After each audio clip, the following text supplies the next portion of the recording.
"You don't have to wander tonight," Annie said, rubbing her hands together as the cold seeped through her thin gloves. The man sitting curled up in front of the diner slowly lifted his head. His face was pale from the cold, his silver hair soaked with melting snow, cold drops running down his temples before disappearing into the collar of his drenched coat. His hands were red and raw, his stiff fingers locked tightly together, as if he had only enough strength left to keep himself from collapsing. He looked at Annie with the eyes of a man who had just been turned away by the whole world. "Leave me alone," he muttered. His voice was low and hoarse, almost swallowed by the wind. "Whether I wander the streets or not has nothing to do with you." Annie stood beside the wooden sign she had just brought in from the yard. Behind her, the little diner was nearly closed. Chairs had been turned upside down on the tables, and the floor still carried the faint smell of cold coffee and toasted bread. In the kitchen, Ruth was turning off the last gas burner, humming softly the way she always did when she was too tired to say another word. Outside, the wind howled between the brick buildings, driving snow against the windows in white bursts. The man pulled his coat tighter around himself, but even that expensive coat could no longer help him. The shoulders were soaked through, and the leather shoes that had once been polished to a shine were now stained with slush and mud. He hunched forward, trying to hide his trembling hands inside his sleeves, but the cold still made his breath come out in broken shivers. Annie took one step closer, very slowly, as if afraid one sudden movement might make him shrink farther away. "Sir, you're freezing." He let out a rough, bitter sound that was closer to pain than laughter. "I told you to go away." "I heard you. Then why are you still standing there?" "Because I also heard your teeth chattering." For a moment, something changed in his face. It was not a smile, only a small flicker of surprise, as if it had been a long time since anyone had seen his real condition instead of his name, his coat, or his fall from grace. But he quickly turned his face away, trying to hide the weakness that had just been noticed. From the end of the street, two familiar customers came out into the wind. One was a man in a delivery jacket with his collar pulled up to his chin, walking beside an elderly woman clutching a paper bag to her chest. They slowed when they saw Annie standing outside with the stranger. "Annie, is the diner still open?" the man asked. "We're about to close, Mr. Harris," Annie replied. "But if you need something, I can still pack some food for you."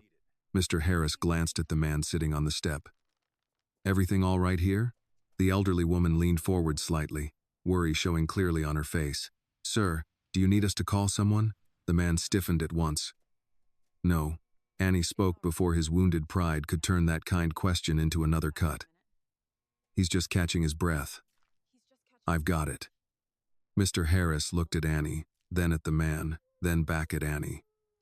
He had known her long enough to understand when not to press. "You sure?" "I'm sure." The elderly woman opened her purse and took out a few clean tissues. "Here, sweetheart, maybe he'll need these." Annie accepted them.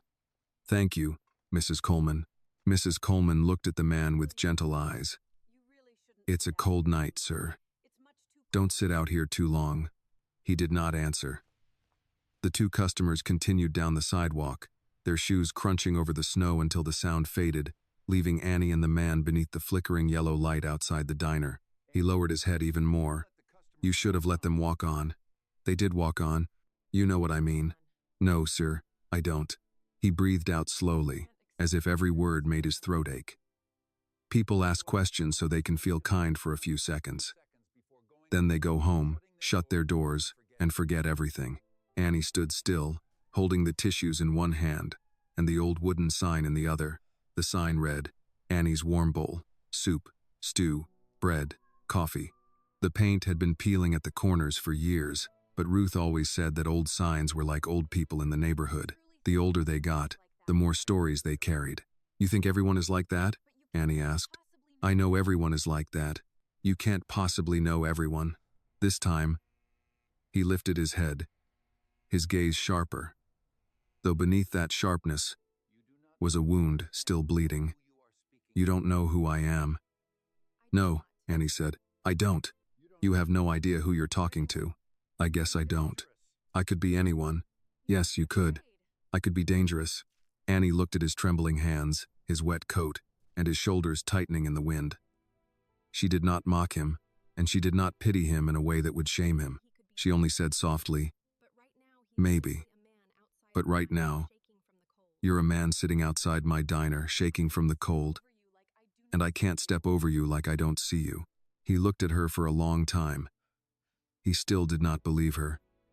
Not because Annie was lying, but because he had heard so many refusals that night that kindness had become the hardest thing to trust. The people who had once shaken his hand, eaten dinner with him, called him a friend, a father, a partner, had all vanished after phone calls no one answered. He had once owned too many doors, too many keys, too many people smiling when he still had everything. Yet now that he had lost it all in one night, even a roof to shelter under from the snow had become a luxury. Annie lowered her voice. I don't need to know who you are to know that you shouldn't be sitting out here until morning. The wind struck the window hard, making the frame rattle. The man took a deep breath and immediately folded in on himself from the cold. His hands rubbed together again, faster now, more desperately, as if he were trying to pull the last bit of warmth from his own numbed skin.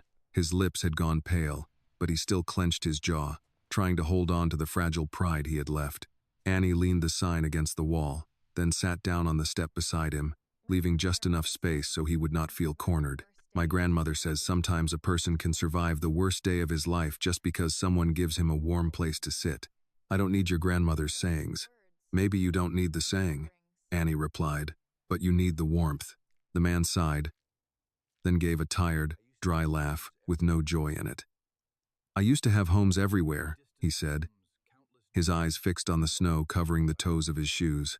Chicago, Aspen, Palm Beach, a lake house I barely ever visited, doors everywhere, keys everywhere. He rubbed his red hands together again, this time so hard his knuckles turned white.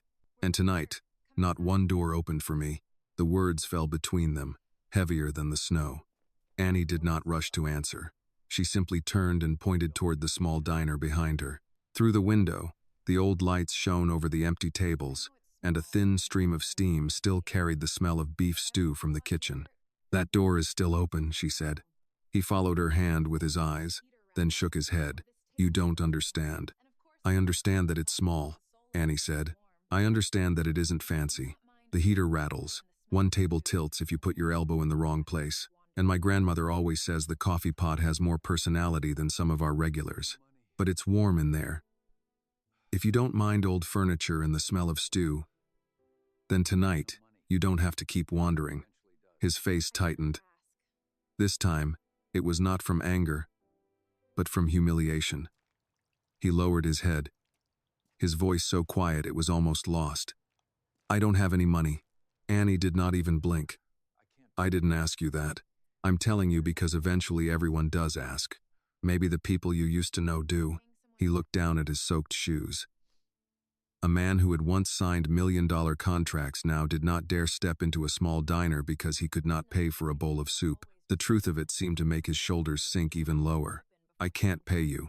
Annie nodded once, calm, as if the answer were simple. My grandmother says when people are hungry and cold, that comes first. Paying someone back can wait. That sounds like a terrible way to run a business. After midnight, this place isn't always just a business, Annie said. Sometimes it's just a door, and a door should open when someone outside is about to fall down. He swallowed hard.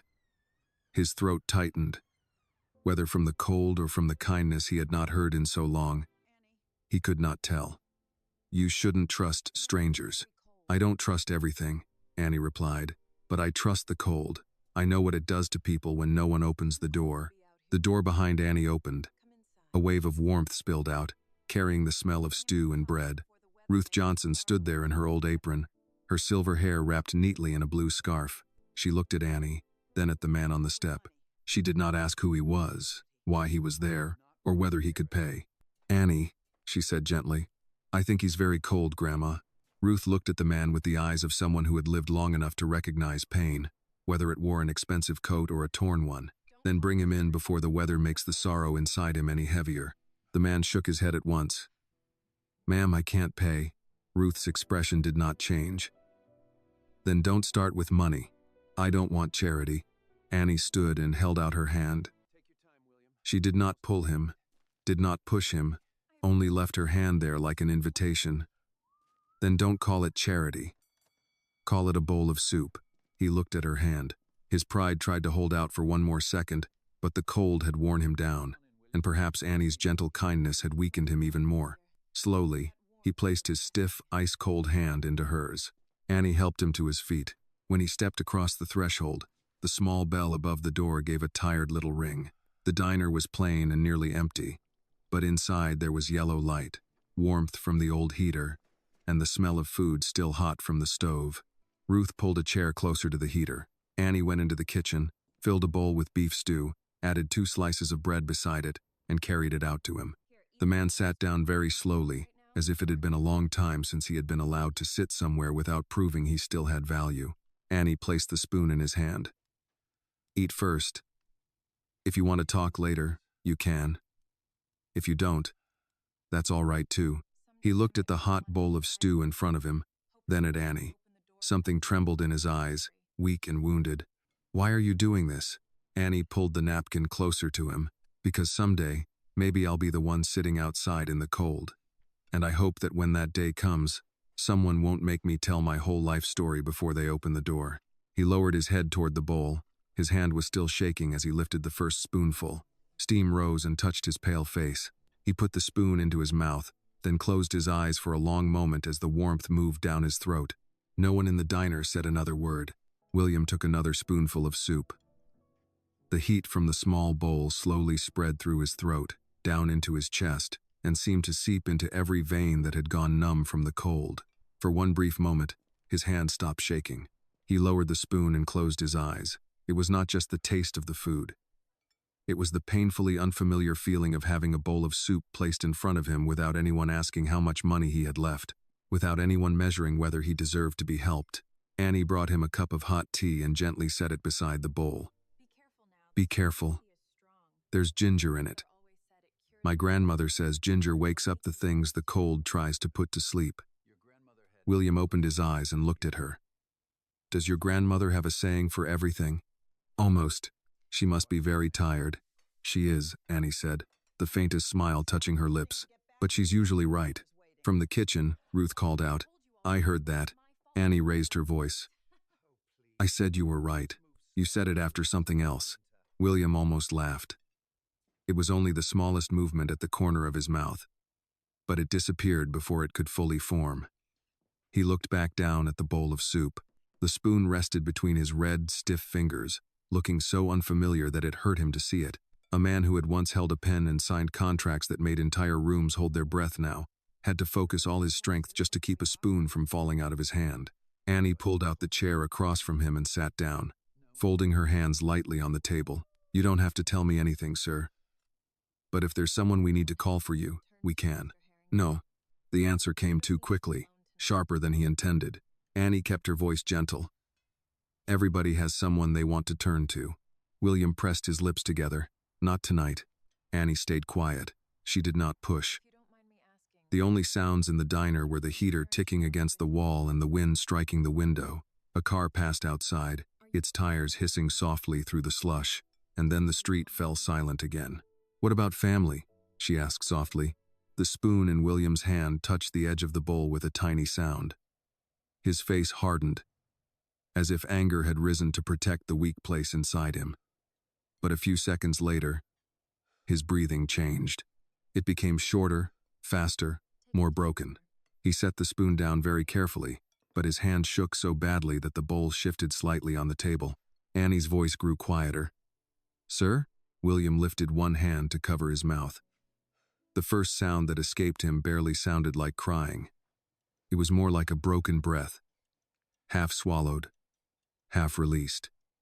Then another followed. His shoulders trembled. The composure he had tried to keep since stepping into the diner finally collapsed. He bent over the table, covered his face with both hands, and began to cry with the helplessness of a man who no longer had the strength to protect his pride. If William's pain touched your heart, please like this video to show your support. Tell us in the comments where you are watching from, because someone near you may be watching this story too. And if you want more emotional and inspiring stories like this, please subscribe to the channel. Annie did not panic, and she did not rush to stop him. She simply reached for the stack of napkins and gently pushed them across the table. "You're all right," she said softly. "You're inside now. You're warm. No one is asking you to do anything right now." "I can't," he choked out. "You don't have to try." "I can't believe he did it." His voice broke on the last words. Annie remained still. "Who did it?" William drew in a deep breath, but it caught in his throat. He reached for the tea, tried to lift it, then set it back down because his hand would not obey him. "My son." In the kitchen, Ruth's movements suddenly stopped. William swallowed hard, as if the truth itself had sharp edges that scraped his throat. "My own son." Annie's eyes softened, but she did not offer easy comfort. She had heard enough late-night stories from people life had pushed into a corner to know that sometimes words like, "everything will be all right," only made pain sound small. "What did he do to you?" she asked. William pressed a napkin to his eyes, angry at his own tears and too exhausted to hide them. He had the papers ready, legal papers. He said everything was urgent. He said the company was in danger. He said there were investors waiting to swallow everything I had built if I didn't sign before morning. He let out a dry, bitter laugh. Protection, that was the word he used. He said he was protecting me. Annie glanced toward Ruth, then looked back at him. "He tricked you into signing?" He smiled while he did it. William's voice dropped, sounding more exhausted than the wind outside. "That's what I can't forget. Not the papers, not the small print, the calm on his face. It was as if he had practiced looking sincere in the mirror 100 times.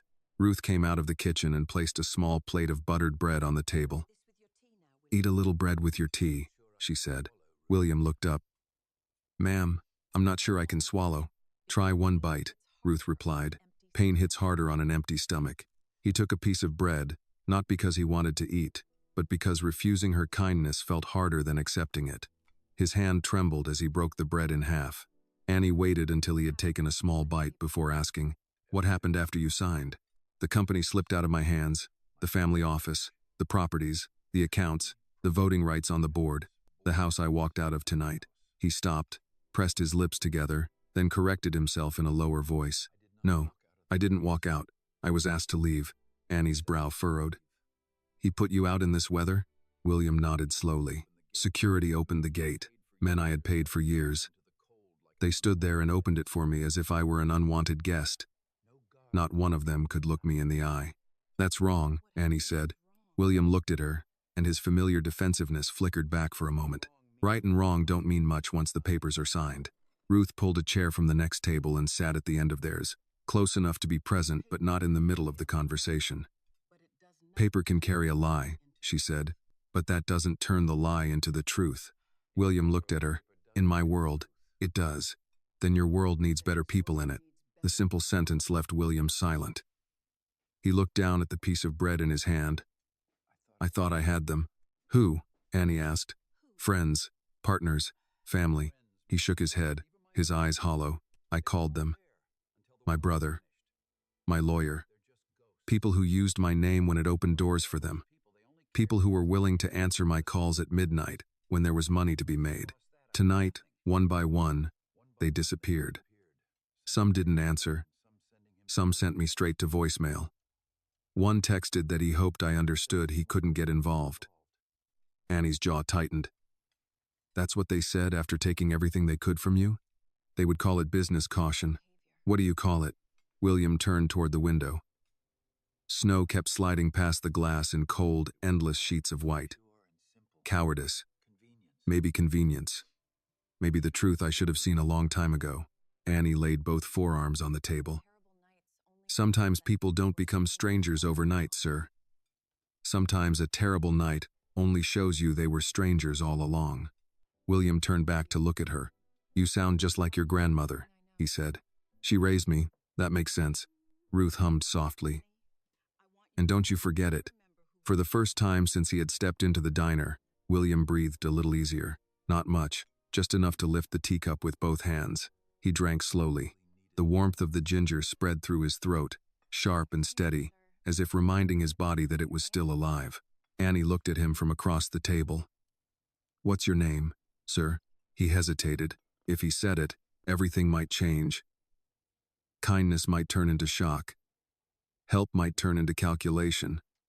Or worse, He would have to see in her eyes the pity he feared most. "William," he said at last. "William Harrington." Annie blinked once. She knew that name.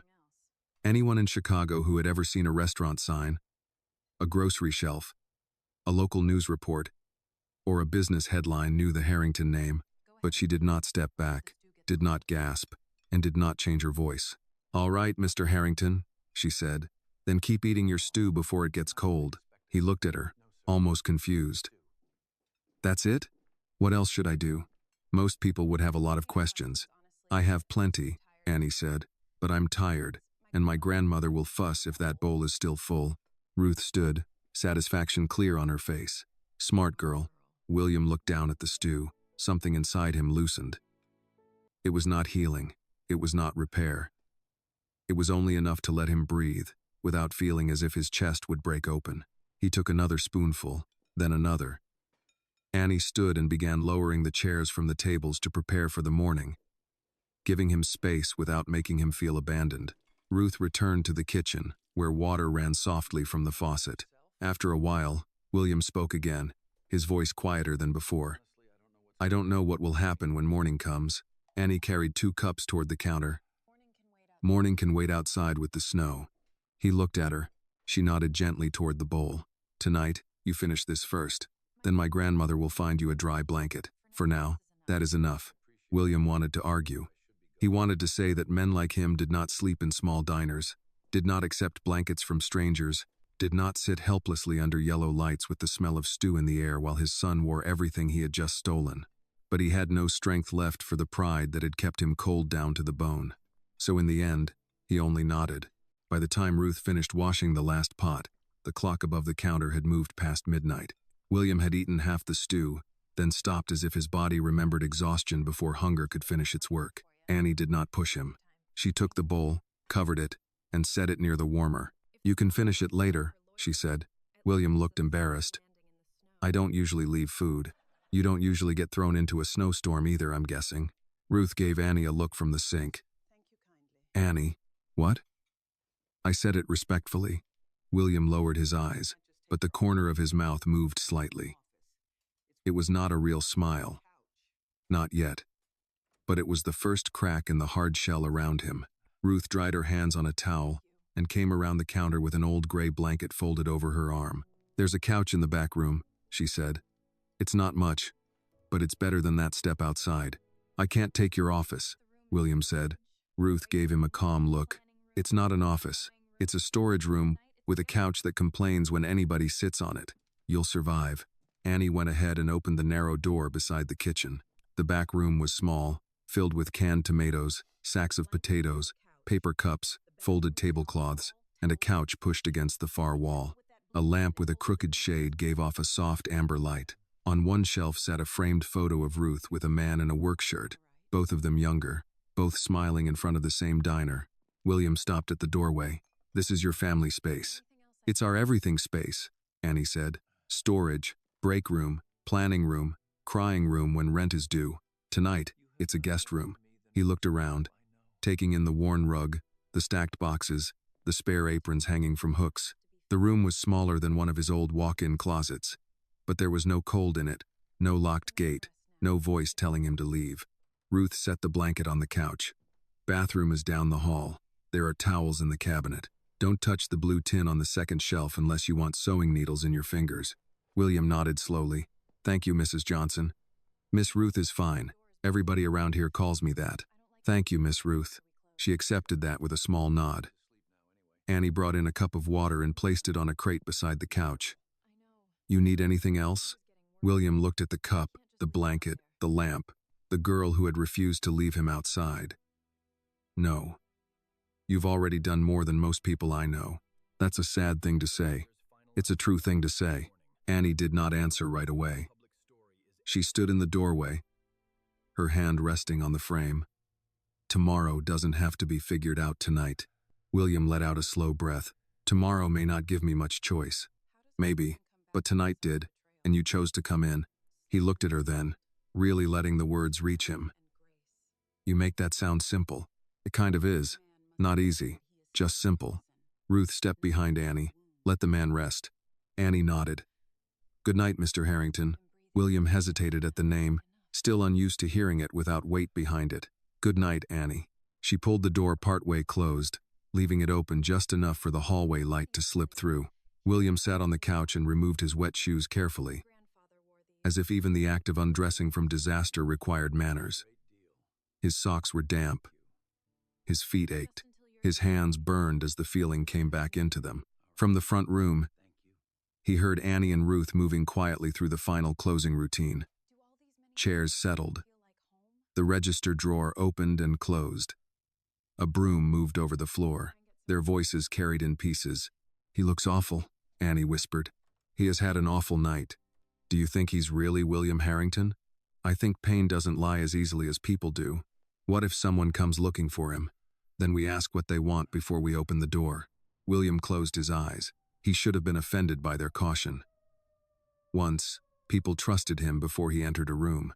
Now 2 women with an old diner and a tired heater were deciding whether he was safe enough to shelter. The strange part was that he respected them more for it. His phone was dead in his coat pocket. His old life, with its assistants and drivers and private numbers, felt less like a life than a theater set. Struck down after the final act, he thought of Preston sitting in the estate, probably pouring himself a drink from William's cabinet. Probably already sending messages to lawyers, board members, reporters. By morning, the official story would be polished. William would be described as emotional, unstable, resistant to necessary transition. Preston would use calm words. Men like him always did. A bitter thought rose in William's mind. I taught him that. I taught him how to control a room, how to speak softly when the knife was already in. He opened his eyes and looked at the ceiling. A thin water stain curved above the couch like a brown map. He almost laughed. A few hours ago, he had been standing under a chandelier worth more than this building. Now he was counting stains above a couch that smelled faintly of flour and old fabric. Yet the chandelier had watched him be discarded. This ceiling, poor and cracked as it was, had accepted him without question. In the front room, Ruth turned off another light. Annie's voice came again, softer now. "Grandma? If his son did all that, how does a person come back from it?" There was a pause. Ruth answered slowly. "First, he has to decide he still wants to be a person, not just a wound." William swallowed. The words found him through the gap in the door and stayed. Annie said, "He looked like he gave up. Then we gave him soup. That's all we can do tonight."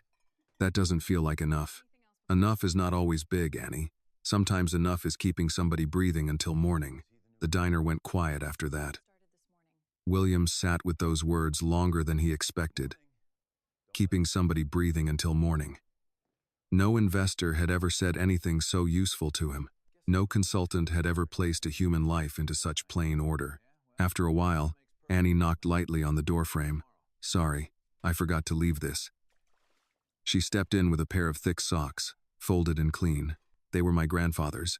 Grandma keeps extra clothes for people who need them. William looked at the socks but did not reach for them right away. "Your grandfather? He passed a few years ago. Grandma says he'd fuss if warm socks sat in a drawer while somebody needed them. I'm not sure I should take these." Annie came closer and set them beside the cup of water. "Then borrow them." That word landed gently. Borrow. Not beg, not owe, not receive charity. Borrow, as if dignity could remain intact while need was answered. William nodded. "Thank you." Annie turned to leave, then paused. "Can I ask you something?" He looked up. "When you said you had doors everywhere, did any of them ever feel like home?" The question was too clean. Too direct. He wanted to say yes because a man with estates in several states should not have to think about it. But the answer took too long. Annie understood without making him say it. "Get some sleep, Mr. Harrington." She left before he could respond. William changed into the dry socks and covered himself with the blanket. The couch sank under him with a tired groan, just as Ruth had warned. He turned slightly, careful with his sore back, and listened to the building settle. Pipes clicked. Wind pressed against the rear wall. Somewhere outside, a siren passed and faded. He did not pray often. He had always considered action more reliable than prayer. But that night, in the back room of a diner owned by two women he had not known before the snow found him. A single thought rose inside him like a confession. Let me not waste this door. He slept in short, uneasy pieces. Each time he woke, he expected cold stone beneath him, the gate at his back, Preston's voice in his ears.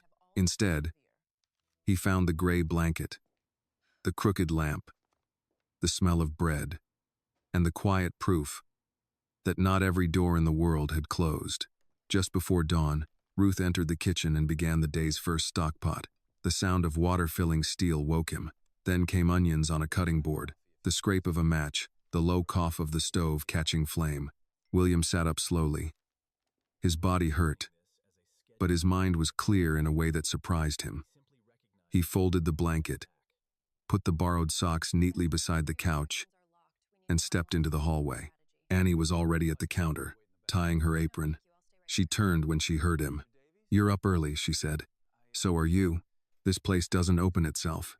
William glanced toward the kitchen, where Ruth was stirring the pot like the morning had trusted her with its first breath. Then he looked at the stacked chairs, the chipped sign waiting by the door, the menu board with prices written in chalk.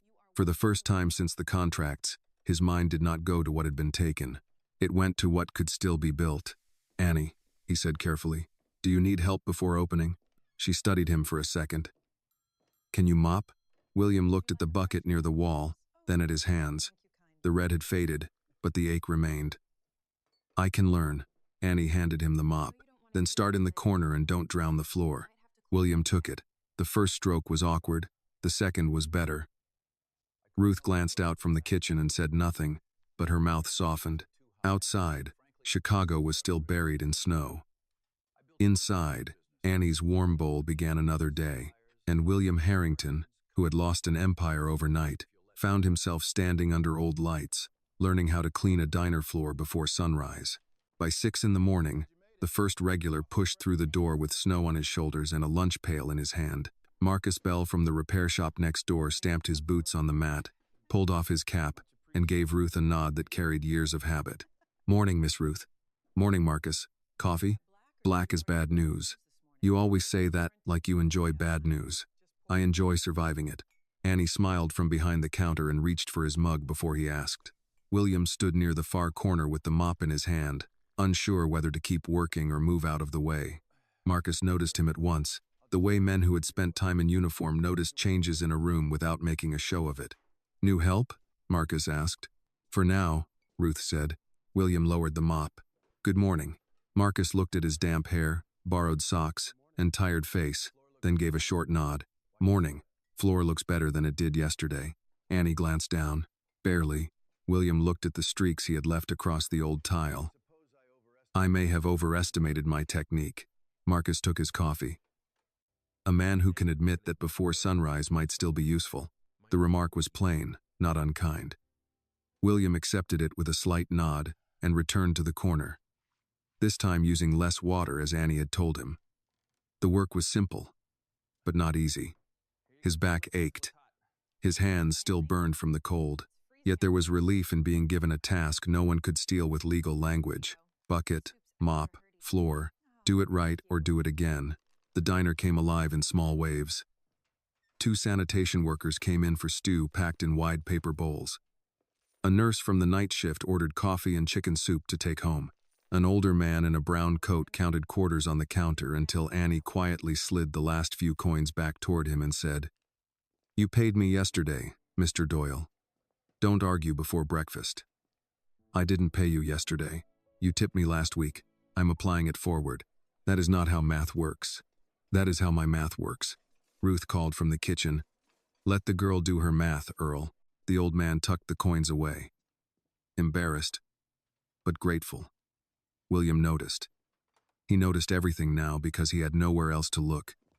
Annie did not make people feel poor when she helped them. Ruth did not make people feel small when she fed them. The place had rules, but they were human rules, shaped by hunger, pride, weather, age, and memory. At 7:30, the breakfast rush hit. William tried to stay useful. He carried clean spoons to the counter, wiped a table after 2 men left, and nearly dropped a tray of coffee when a delivery driver brushed past him too quickly. Careful, Annie said, catching one cup before it tipped. I had it. No, you had half of it and hope. Marcus laughed from his stool. That girl will tell the truth even if it costs her a tip. It usually doesn't, Annie said. People like knowing where the ground is. William set the tray down and took a breath. In his former life, he had reviewed quarterly reports before sunrise, spoken with supply teams in 3 time zones, and made decisions that shifted markets. Here, he was learning not to spill coffee. The humiliation should have cut deeper. Instead, it steadied him. No one here cared about the man he had been. They only cared whether he could keep up. When the rush thinned, Annie leaned both palms on the counter and exhaled. That was heavier than Tuesday usually gets. Weather, Ruth said. Cold brings people to soup. Cold and the busted heater at the bus office, Marcus added. Half the drivers are going to come through by noon.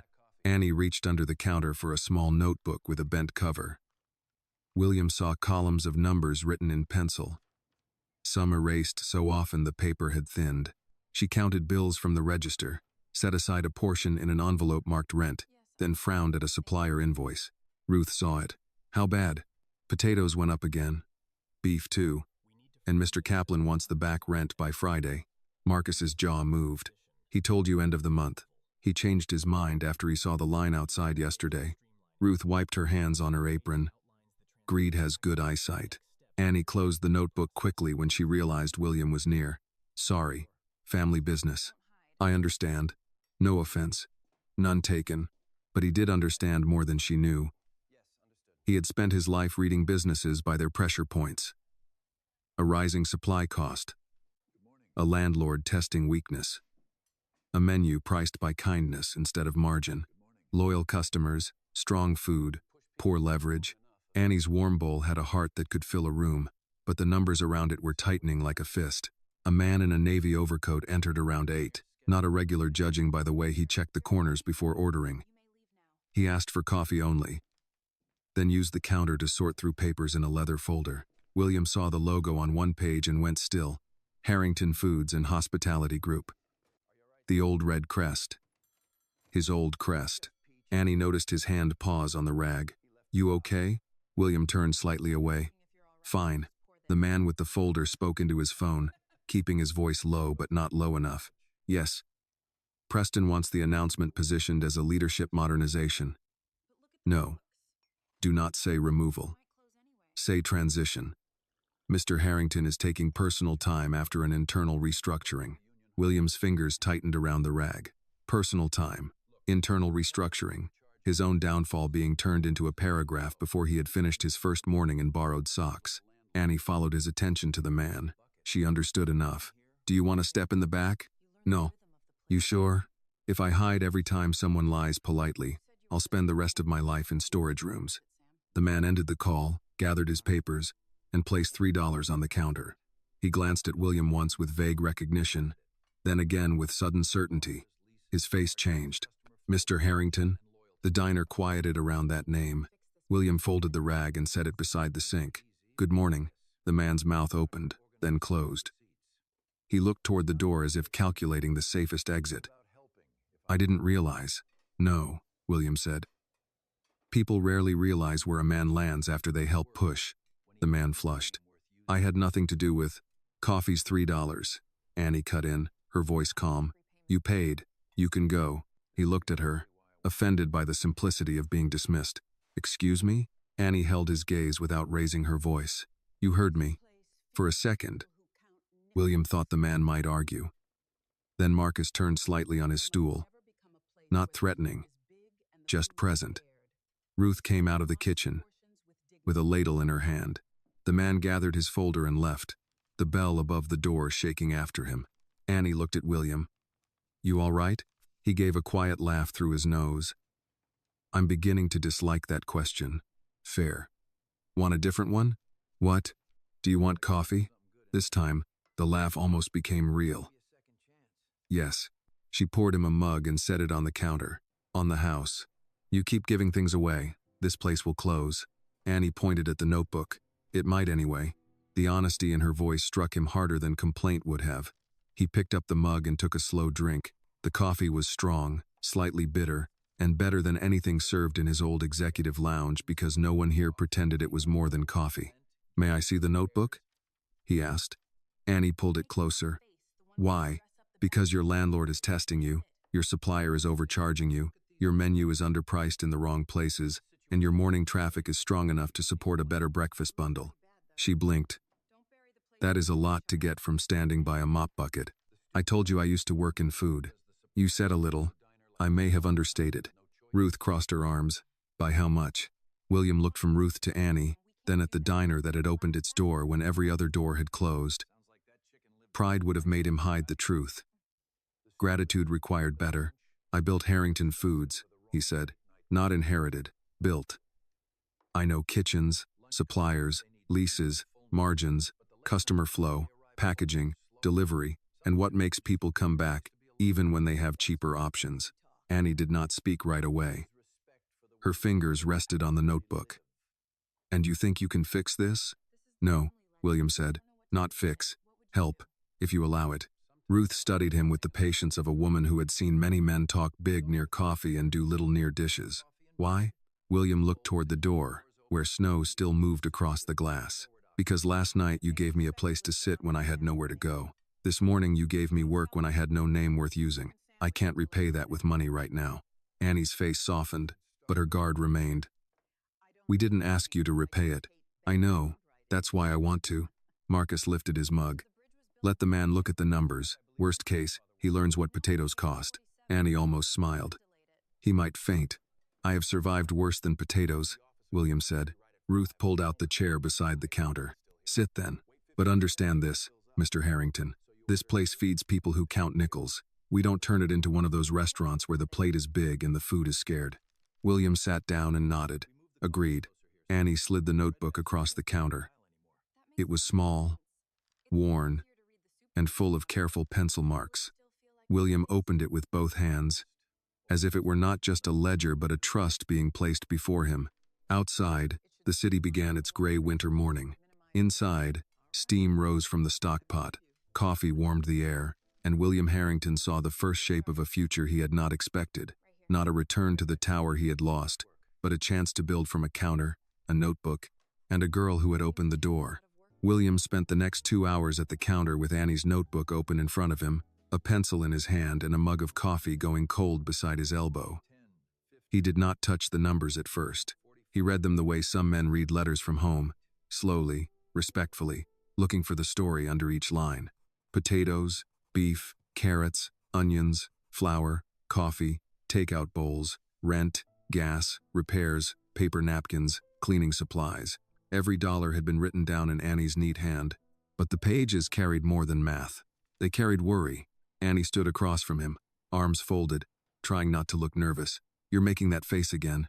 "What face?" "The face people make right before they say something bad but dress it up nice." William looked up. "I wasn't dressing anything up." "So it's bad?" "It's fixable." "That means bad." Ruth, who was cutting celery at the prep table, gave a soft sound.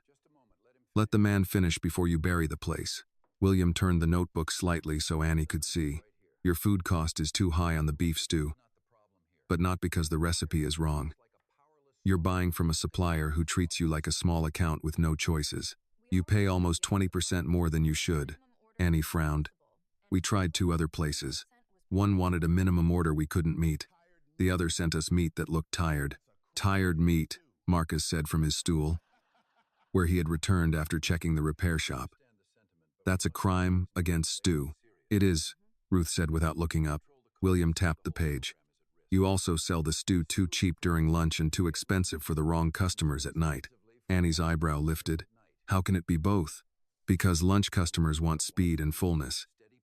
They'll pay a little more if the portion is consistent and includes bread.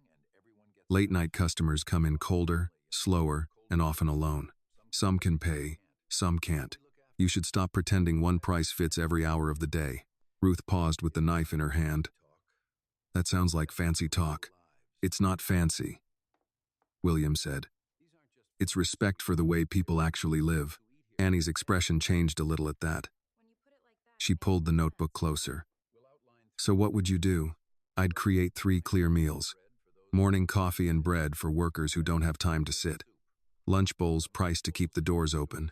Evening soup with the pay-it-forward option you already practice, just written plainly so people understand they can help without making anyone beg. Annie looked toward the chalkboard above the counter. It listed too many items in different sizes. Some squeezed into the corners, some crossed out and rewritten. Grandma hates changing the board. Ruth pointed the knife gently toward her. Grandma hates bad handwriting. There's a difference. William almost smiled. Then we start with the board. The morning softened into late day. Customers came and went. William did not try to take over. He asked questions, listened, and wrote in the margins. What time did the bus drivers come in? Which soup sold out first? Who needed softer bread? How many people asked for takeout but left when the line got long? Annie answered most of it from memory. Ruth corrected details without moving from the stove. Marcus added what he knew from the shop window, which was more than anyone expected.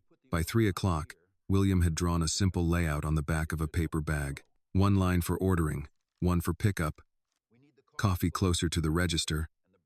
Bread baskets moved away from the corner. 3 soups listed large enough for older eyes to read from the door. Annie studied the drawing as if he had handed her a map to a place she had walked past for years without seeing.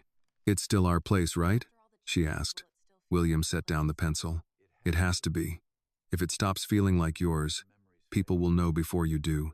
Ruth looked at him for a long second. That is the first thing you've said today that makes me trust the rest. Before William could answer, the door opened, and a stout man in a dark coat stepped in, shaking snow from his sleeves. Annie's shoulders tightened. Mr. Kaplan, she said. The landlord removed his gloves one finger at a time. He had a round face, a small mouth, and the look of a man who enjoyed arriving when people were busy. Miss Johnson. Miss Ruth. Ruth's voice cooled. Afternoon. Kaplan glanced around the diner, his eyes moving over the full tip jar, the chalkboard, the fresh bread cooling near the counter. Business looks healthy. Annie wiped her hands on her apron. We're doing our best, I'm sure. He reached inside his coat and pulled out an envelope. Then you'll understand why I need the overdue rent by Friday. All of it. No extensions. Annie took the envelope but did not open it. You told us the end of the month. I reconsidered. Ruth set down her knife. Rent doesn't usually grow legs and walk closer. Kaplan smiled like he had heard something amusing from someone beneath his patience. The neighborhood is changing. Properties are being reevaluated. I have to protect my interests. William stood near the counter, silent, watching the man's posture, the way he avoided saying increase, until he had cornered them with due dates. Annie opened the envelope and read the paper. The color drained slightly from her face, but her voice stayed even. This says you're raising rent in 60 days. That is correct. This is almost double. It is still below what I could get from a national tenant. Marcus rose from his stool. National tenant going to fix that roof leak you ignored for 6 months? Kaplan's smile disappeared. This is a private matter. Funny, Marcus said. That leak wasn't private when water ran into my boots during breakfast. Annie lifted a hand slightly, asking Marcus not to push. Then she looked at Kaplan. We'll pay what we owe by Friday. But this increase will hurt us. Kaplan shrugged. Success invites adjustment. William heard Ruth's earlier warning in those words. Blessings attract thieves too. He stepped forward. May I see the lease? Kaplan looked him over, recognizing the coat, the worn face, not yet the name. And you are? Someone asking to see the lease before you pressure 2 women in the middle of their workday. Annie turned to William quickly. It's okay. It's not, William said softly. Kaplan's eyes narrowed. I don't discuss contracts with strangers. Then discuss them with your tenants after giving proper written notice, not with vague threats and a folded paper that looks like it was typed in a hurry. William reached for the envelope, and Annie, after one uncertain beat, handed it to him. He scanned the letter. The language was sloppy, aggressive, and legally thin. This is not a formal notice. It is a scarecrow. Kaplan stiffened. Excuse me? It looks big from a distance. Up close, it's sticks and old clothing. Marcus coughed into his fist to hide a laugh. Ruth did not bother hiding hers. Kaplan's face reddened. I don't know who you think you are. William looked at him calmly. Today? A man reading bad paperwork. Kaplan reached for the letter, but William kept it on the counter. You can send proper notice through certified mail. You can document repairs. You can explain how you calculated the increase. Until then, they will pay the current rent under the existing terms. And you will not use a snowstorm and a busy lunch hour to frighten them into agreement. The diner went very quiet. Annie looked at William as if another door had opened in him, one leading to the man he had been before the snow. Kaplan looked from William to Ruth, then to Marcus, and understood he had lost the room. This isn't over, Kaplan said. No, Ruth replied. But your coffee is getting cold somewhere else. Kaplan snatched his gloves from the counter and left. The bell shook hard behind him. For a moment, nobody spoke. Then Marcus lifted his mug. I vote we keep him. Annie turned to William, half grateful, half alarmed. You didn't have to do that. Yes, William said. I did. You just met us. You opened the door. That doesn't mean you owe us a war with our landlord. It isn't a war, it's a lease. He handed the paper back. And he is weaker than he wants you to think. Ruth came closer, studying him. You handled that like a man who knows where people hide knives. William looked down at the pencil marks on the paper bag. I used to sit at tables with men who smiled while moving millions. Mr. Kaplan is not original. Annie's worry did not fully fade. People like him don't like being embarrassed. No, William said. They don't. So we don't embarrass him again unless we have to. We prepare. Prepare how? He turned the paper bag over and drew 3 columns: rent, suppliers, daily sales. First, we stop guessing. We find every leak in the numbers. Second, we call the supplier before closing and ask for a better rate. Third, we fix the menu before tomorrow morning. Fourth, we put your pay it forward bowl on the board where people can see it. Annie looked at the columns, then at him. You make it sound like we have a chance. William picked up the pencil again. His hands still ached from the cold. But they were steady now. You have more than a chance. You have good food, loyal customers, and a reason people come back. Most businesses would pay a fortune for one of those. And what do you get? Annie asked. The question was fair. He respected her for asking it. William looked around the diner, Ruth at the stove, Marcus at the counter, Annie holding the letter that had scared her less once someone stood beside her. For now, he said. A place to be useful. Ruth nodded once. As if that answer passed a test she had not announced.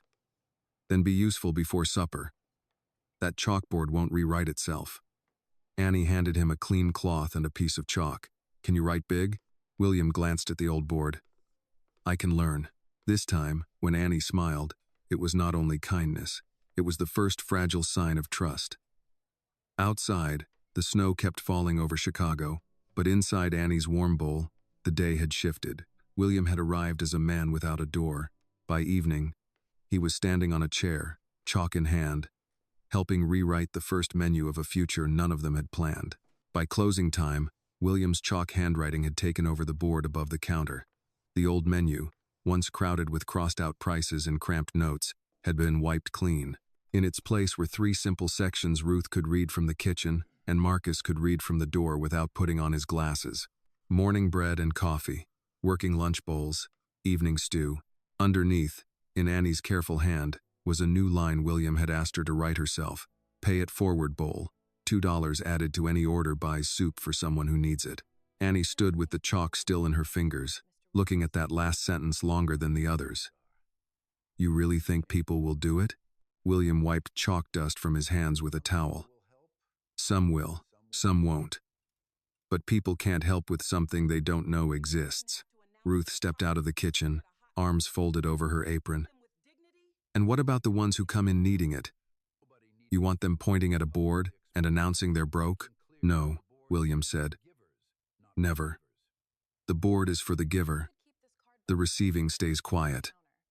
Annie already knows who needs help. You both do. Annie glanced at Ruth. We keep a card box under the counter. If somebody pays forward, we put a card in. If somebody needs soup, we take one out. Ruth thought about it, then gave a slow nod. No names? No names, Annie said. No speeches? No speeches. No making folks feel like they owe the whole room gratitude for a bowl? William answered this time. No, dignity is part of the meal. Ruth looked at him for a moment, then reached for the chalk and added one more line in smaller letters beneath Annie's sentence. Ask quietly, eat fully. Marcus read it from his stool and tapped his coffee mug on the counter. That'll preach. The next morning tested everything. Annie opened the door at 6, and the cold pushed in with the first wave of customers.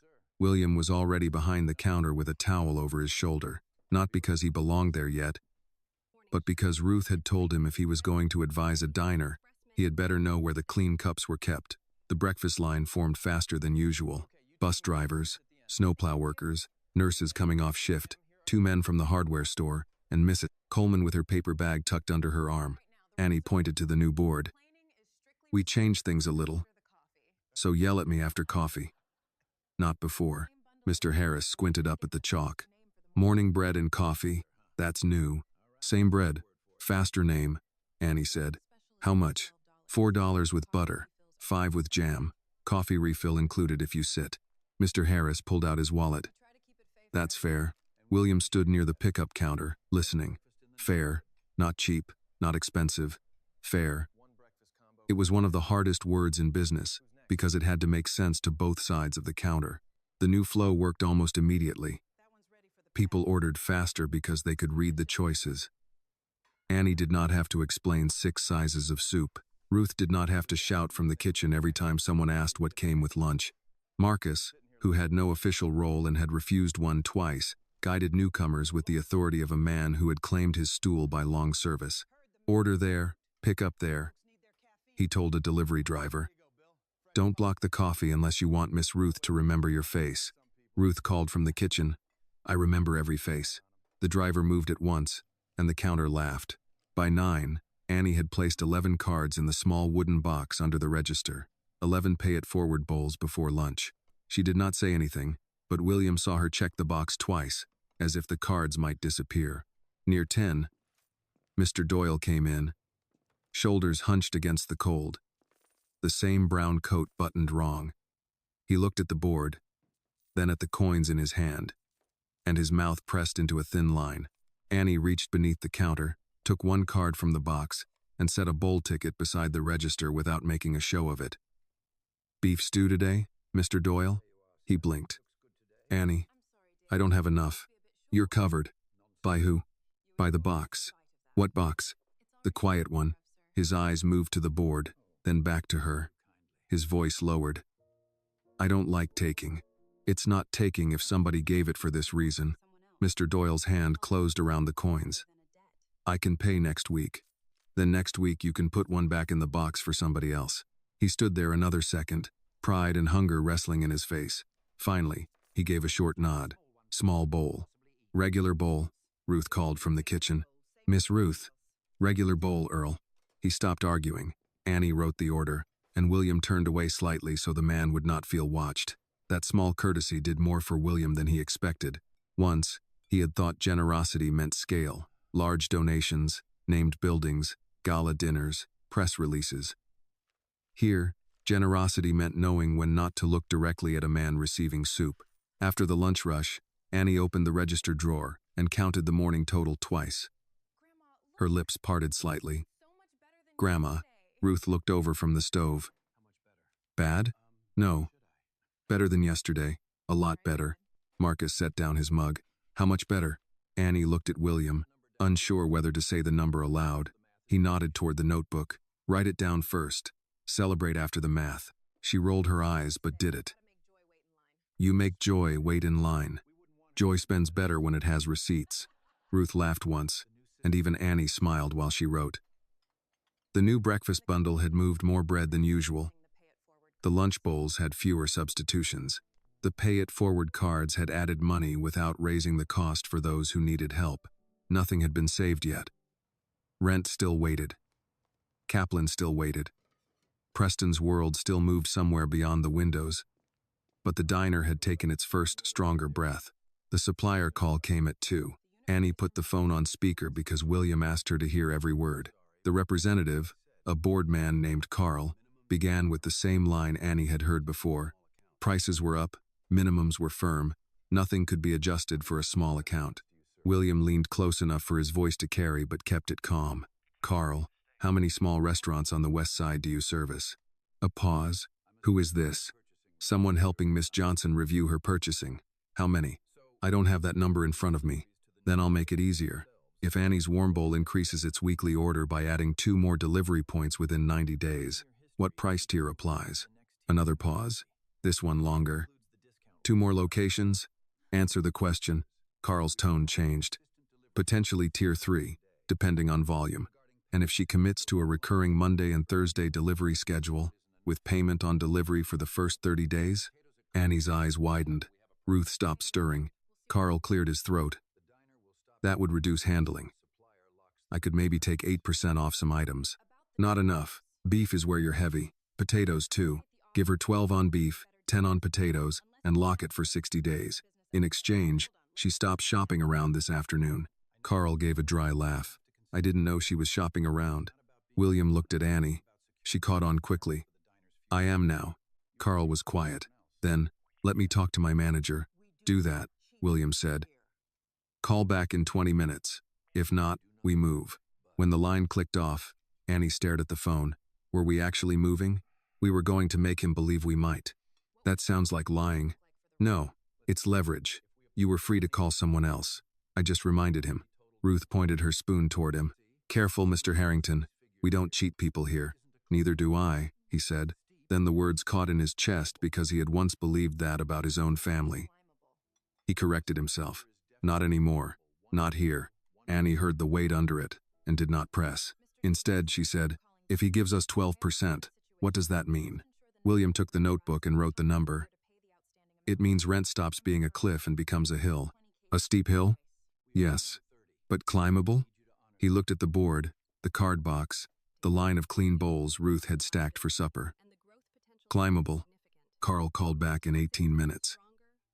He offered 10% on beef and 8 on potatoes. Annie looked at William. William shook his head once. Annie drew in a breath and spoke for herself. Carl, I appreciate that, but we need 12 and 10. We pay on time. We don't waste your driver's route. And if we grow, you grow with us. William watched Ruth's face soften with pride. Carl sighed. Fine. 60 days. Annie hung up and pressed both hands flat on the counter. I think my heart just ran across the street and back. Marcus lifted his mug. First negotiation. Ruth came over and kissed Annie's temple. Your mama would have liked that. The words quieted the room, not sadly, but with reverence. Annie looked down, then nodded once. William understood enough not to speak. That evening, after the last bowl was served and the last card placed in the box, Annie found William near the window, looking out at the street. Snow had turned gray along the curb. Across the road, a man paused to read the new board through the glass before stepping in from the cold. You were right, Annie said. About what? People can't help with something they don't know exists. William watched the man approach the counter, where Ruth was already reaching for a bowl. Your grandmother knew it first. I just put it where people could read it. Annie stood beside him. Do you miss it? What? All of it. The big company, the houses, people listening when you talk. He did not answer quickly. In the glass, he could see his own reflection over the diner behind him. Older, tired, wearing an apron Ruth had tossed at him after lunch. I miss knowing who I was when I woke up. Annie nodded.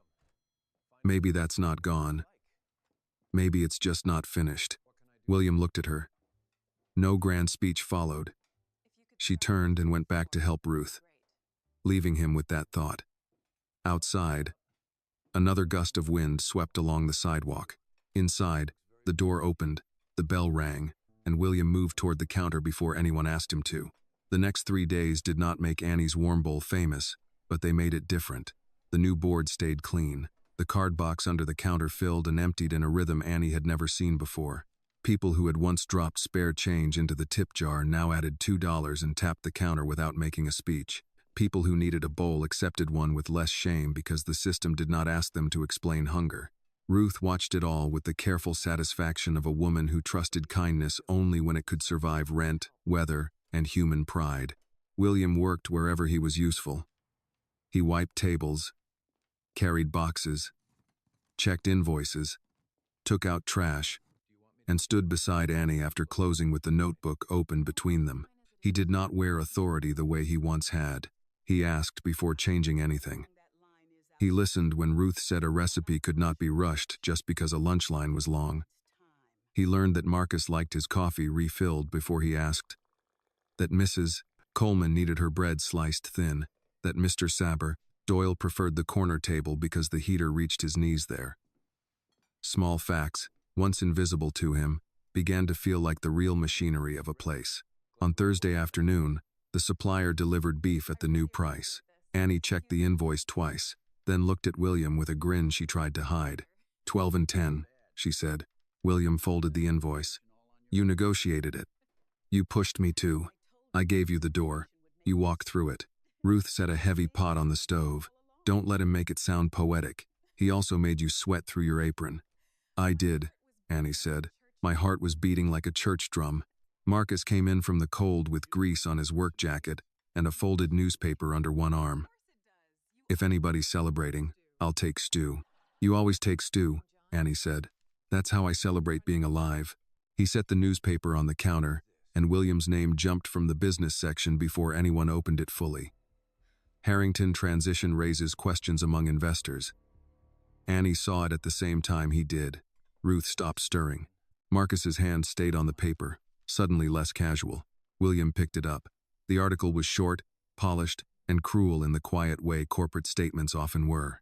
Preston Harrington had assumed full control of Harrington Foods and Hospitality Group, after what the company called a necessary leadership transition. William was described as stepping away for personal reasons. No mention of being forced out. No mention of the winter night. No mention of doors that did not open. Annie read over his shoulder. They made it sound like you chose this. That was the idea. Can they just say that? They can say many things. Whether they can prove them is another matter. Ruth's voice was low. And, can you prove yours? William folded the paper slowly. Not yet. The honesty sat heavily in the diner. Annie wanted to ask more, but a customer entered and the bell saved William from questions he was not ready to answer. He moved to the pickup counter, but his hands were not as steady as they had been that morning. Twice he checked the same ticket. Once he reached for the wrong bowl. Annie waited until the rush passed before she spoke. You don't have to pretend that didn't hurt. I've had worse. That doesn't answer me. William dried a ladle and set it down. If I let every lie hit me, I won't have enough left to help you keep this place open. Maybe you can do both. He gave her a tired look. You are very young to be this stubborn. And you are too old to think ignoring pain makes it disappear. Ruth made a small sound from the kitchen. That one came from me.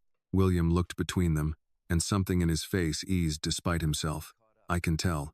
Later that evening, after the supper crowd thinned, a woman stepped into the diner wearing a camel coat and leather gloves, the kind of clothes that did not match the chipped floor or the fogged windows. Her hair was pinned neatly, her posture careful. She did not come to the counter. She looked at William first. Mr. Harrington. William's body went still. Evelyn. Annie glanced at him. Ruth came out of the kitchen, wiping her hands. Marcus, who had stayed late to fix the hinge on the back door, appeared from the hallway with a screwdriver in one hand. The woman noticed the room noticing her. I'm not here to cause a scene. Marcus spoke before anyone else. Then don't. Evelyn Clark removed her gloves slowly. I deserve that. William stepped away from the counter. Do you? Her mouth tightened. Yes. The name reached Annie a second later. Evelyn Clark. William had mentioned his lawyer once. Not with anger, but with a disappointment so flat it was worse. Annie folded her arms. You're the one who didn't answer. Evelyn accepted the words without defense. I am. William's voice stayed even. Why are you here? Evelyn looked around the diner. The chalkboard, the card box, Ruth's stew pot, Annie's hands dusted with flour. Because the story Preston is telling is moving fast. Too fast. And because I should have answered the phone. Ruth watched her carefully. Should have is a heavy phrase. Folks use it when the damage is already done. I know, Evelyn said. William did not invite her to sit. Say what you came to say. Evelyn reached into her coat and pulled out a sealed envelope. I reviewed the restructuring documents after the board notice went public. Some versions don't match. There are changes in the executed copy that were not in the draft your office had on record. William's eyes sharpened. Annie saw the change immediately. The weary man from the sidewalk was still there, but behind him another part had awakened. How do you know? He asked. Because I kept my own files. You told me you couldn't get involved. I was afraid. Evelyn's voice dropped. Preston already had half the board aligned. He had internal counsel ready. He had people watching every move. I told myself the documents were signed, that there was nothing I could do without destroying my career. Marcus gave a quiet, hard laugh. Career, that word covers a lot of cowardice. Evelyn looked at him. It does. William took the envelope but did not open it. Why now? Her eyes moved to Annie, then to Ruth, then back to him. Because I saw the article. Then I saw another draft being prepared. They're going to push the idea that you were mentally unfit to lead. Emotional instability. Erratic behavior. They'll use any photo they can find of you here to make it look like proof. Annie's face hardened. So working in a diner means he's unfit? To them, it will mean whatever they need it to mean, Evelyn said. Ruth stepped closer to the counter. Then they don't understand diners. No, Evelyn said softly. They don't. William opened the envelope. Inside were printed pages, marked changes, dates, initials, and a flash drive taped to the corner.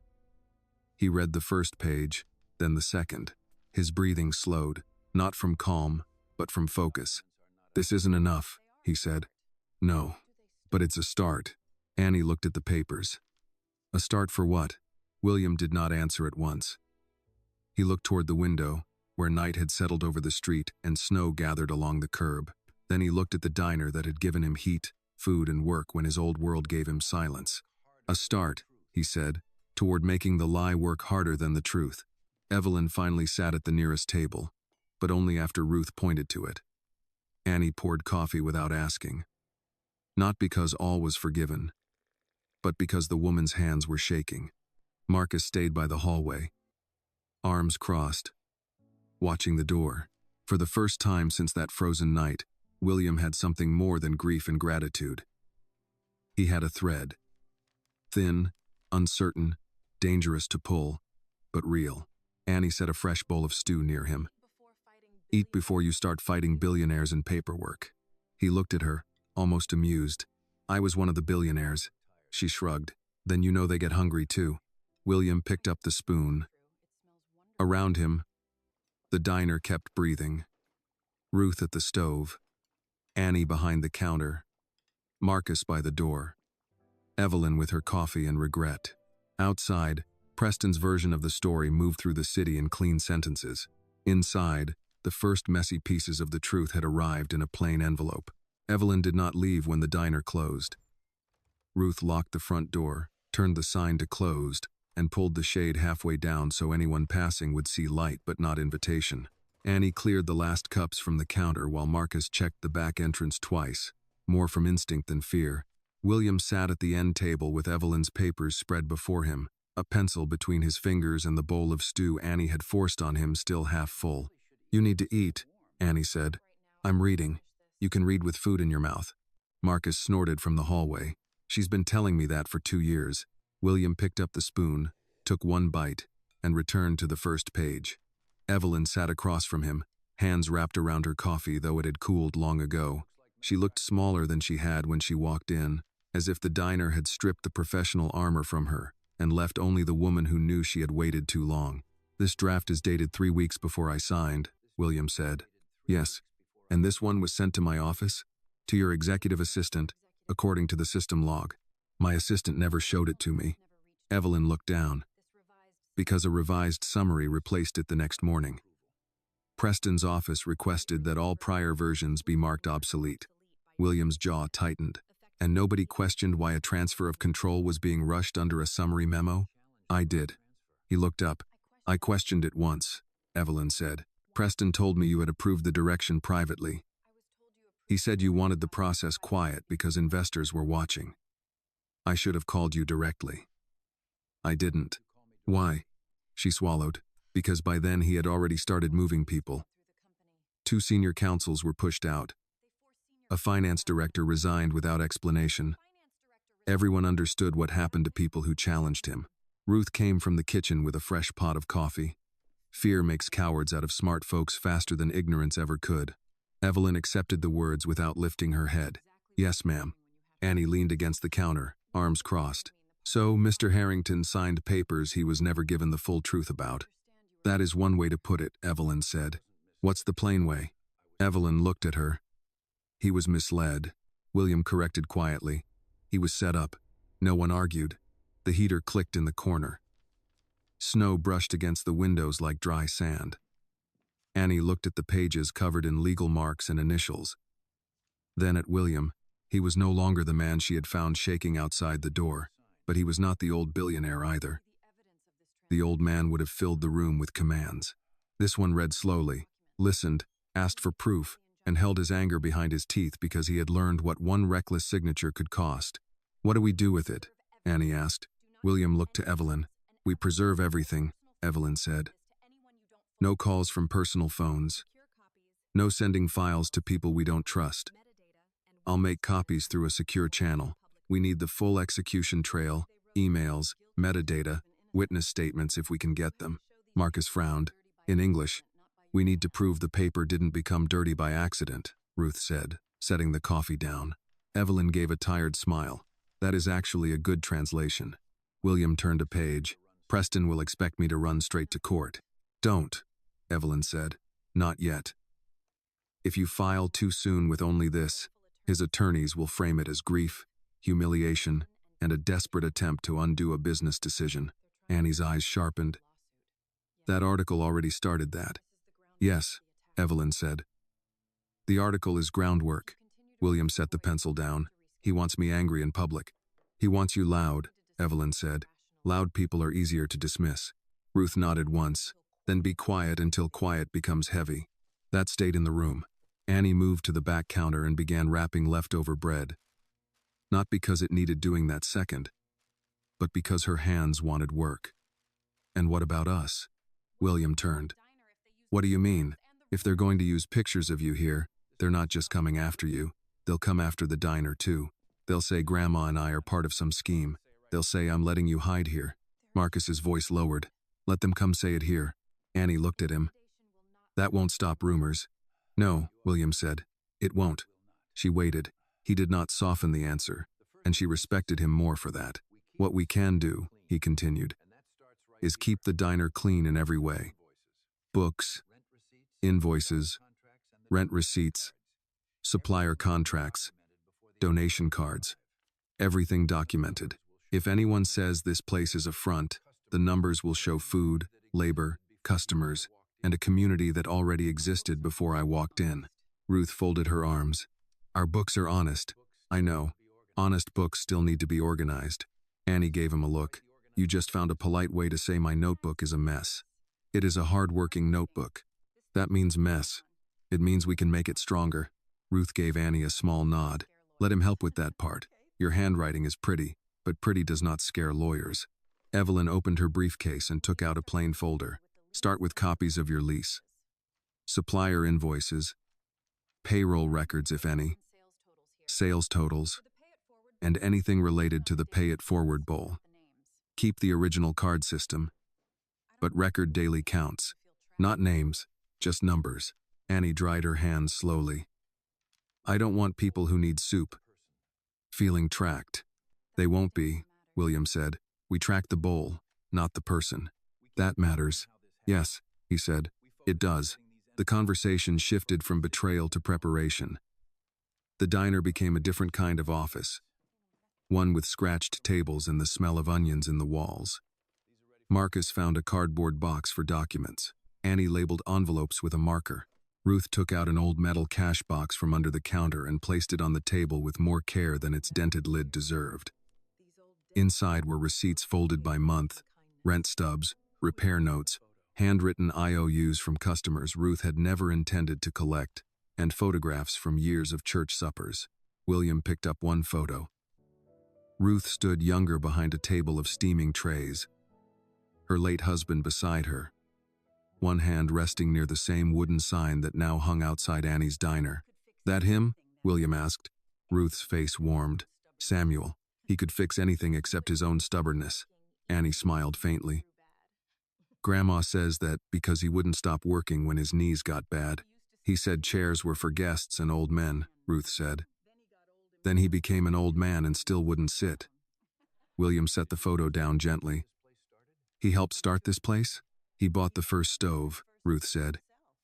"Used, ugly, and loud enough to wake the block. But it cooked, and your family kept it going." Ruth's gaze moved to Annie. "Annie kept it going after I got tired of pretending I wasn't tired." Annie looked away, embarrassed by praise. "Grandma still runs everything." "I run the soup," Ruth said. "You run the hope." The line quieted Annie. William saw it land in her. The burden and the blessing both. He thought of Preston using the word family as a weapon, then looked at Ruth using it without saying it at all. The difference was almost unbearable. Evelyn checked her watch. "I should go before my driver starts circling the block like a guilty man." Marcus stood. "I'll walk you out." "That isn't necessary. It's late, it's snowing, and you brought trouble in a folder. I'm walking you out." Evelyn did not argue. At the door, she turned back to William. "Do not call Preston." "I wasn't planning to." "Good. And don't answer if he calls you." William's eyes narrowed slightly. "You think he will?" "I think someone will tell him I was here." Men like Preston often own loyalty by the hour. It expires when fear changes direction. She left with Marcus, and cold air slipped in before the door closed again. Ruth locked it and pulled the shade lower. Annie gathered the first stack of labeled envelopes. "Do you trust her?" William leaned back, tiredness finally showing. "Not fully, but you believe her?" "I believe the documents. I believe regret when it costs something. I don't yet know what hers will cost." Ruth turned off the coffee machine. "That's a fair answer." Annie looked at the table, at the papers that had turned their diner into the first stop on a road towards something dangerous. "Last week I was worried about rent. Now I'm worried about billion-dollar lawyers." "Rent is still due Friday," Ruth said. Annie sighed. "Thank you, Grandma.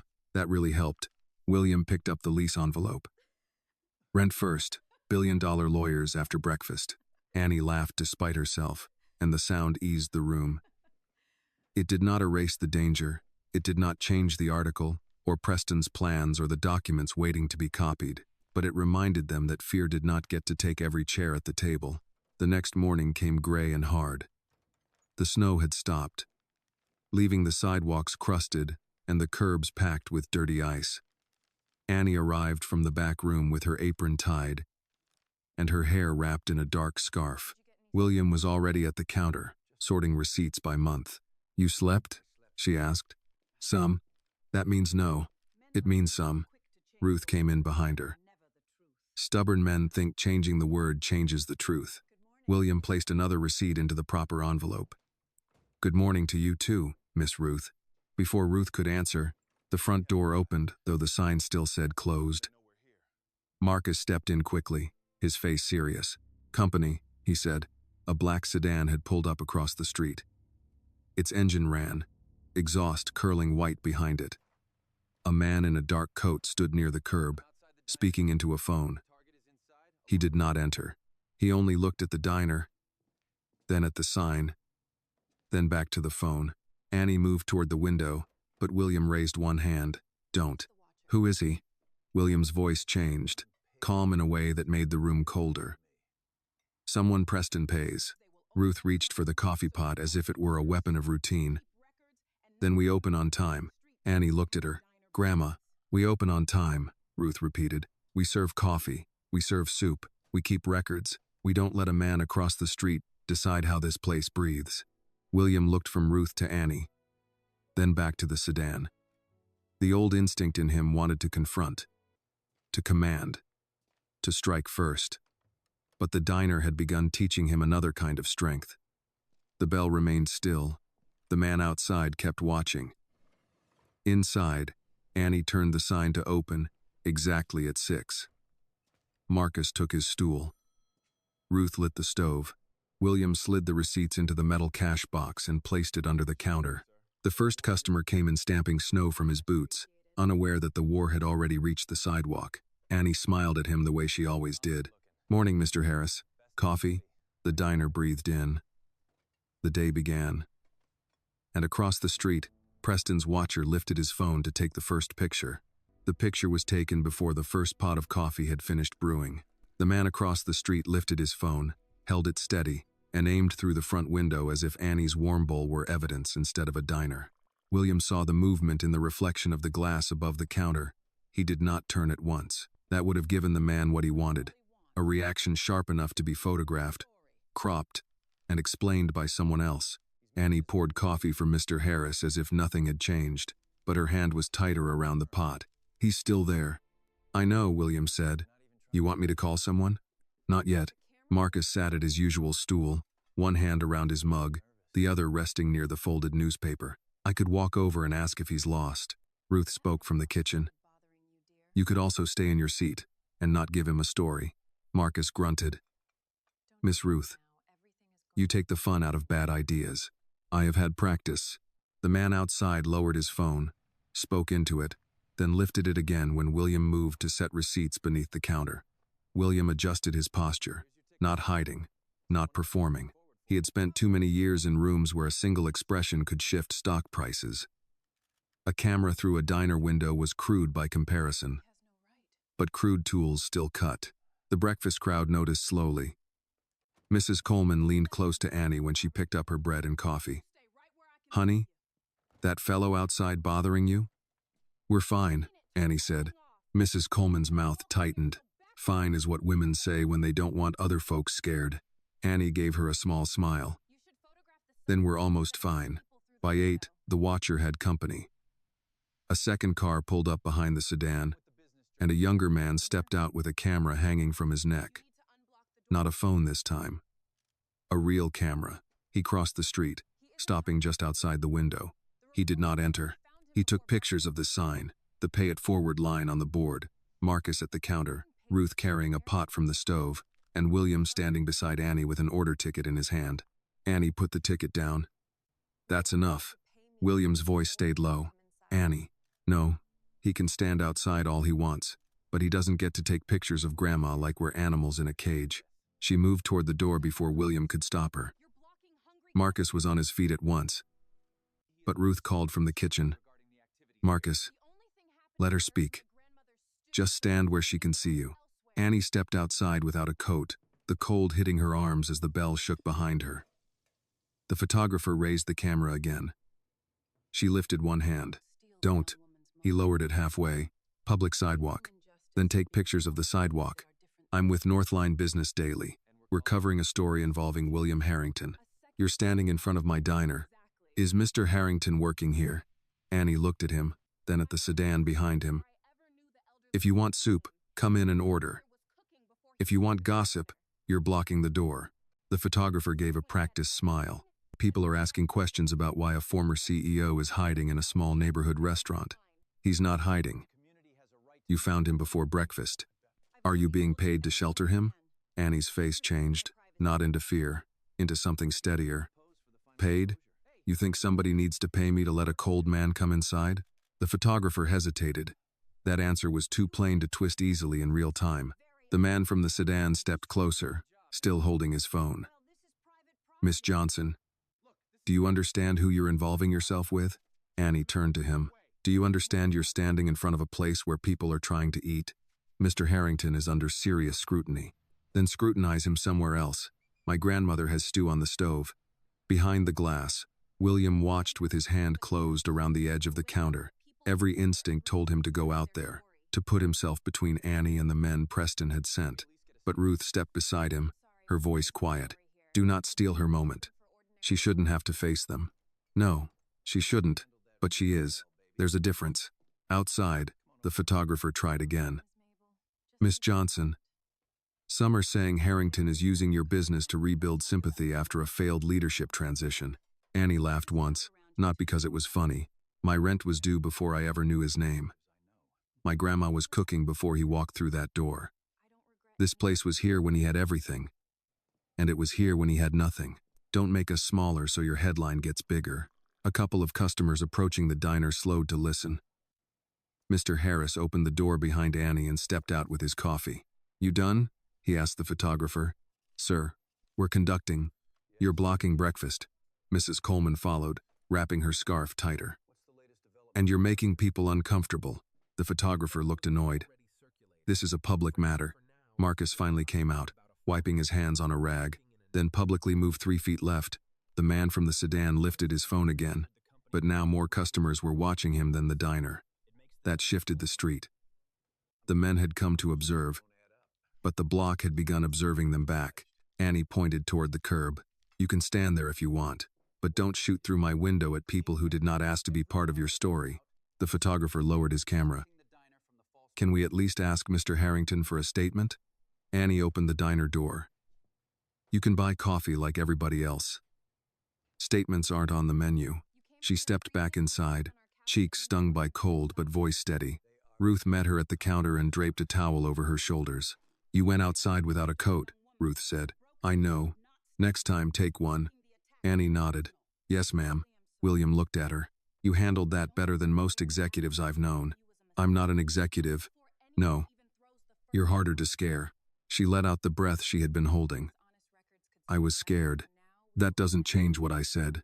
The morning continued, but it did not return to ordinary. People spoke softer at first, then louder as the smell of stew and coffee reclaimed the room. A few customers added extra money to the pay-it-forward box without a word. Marcus moved his stool closer to the window.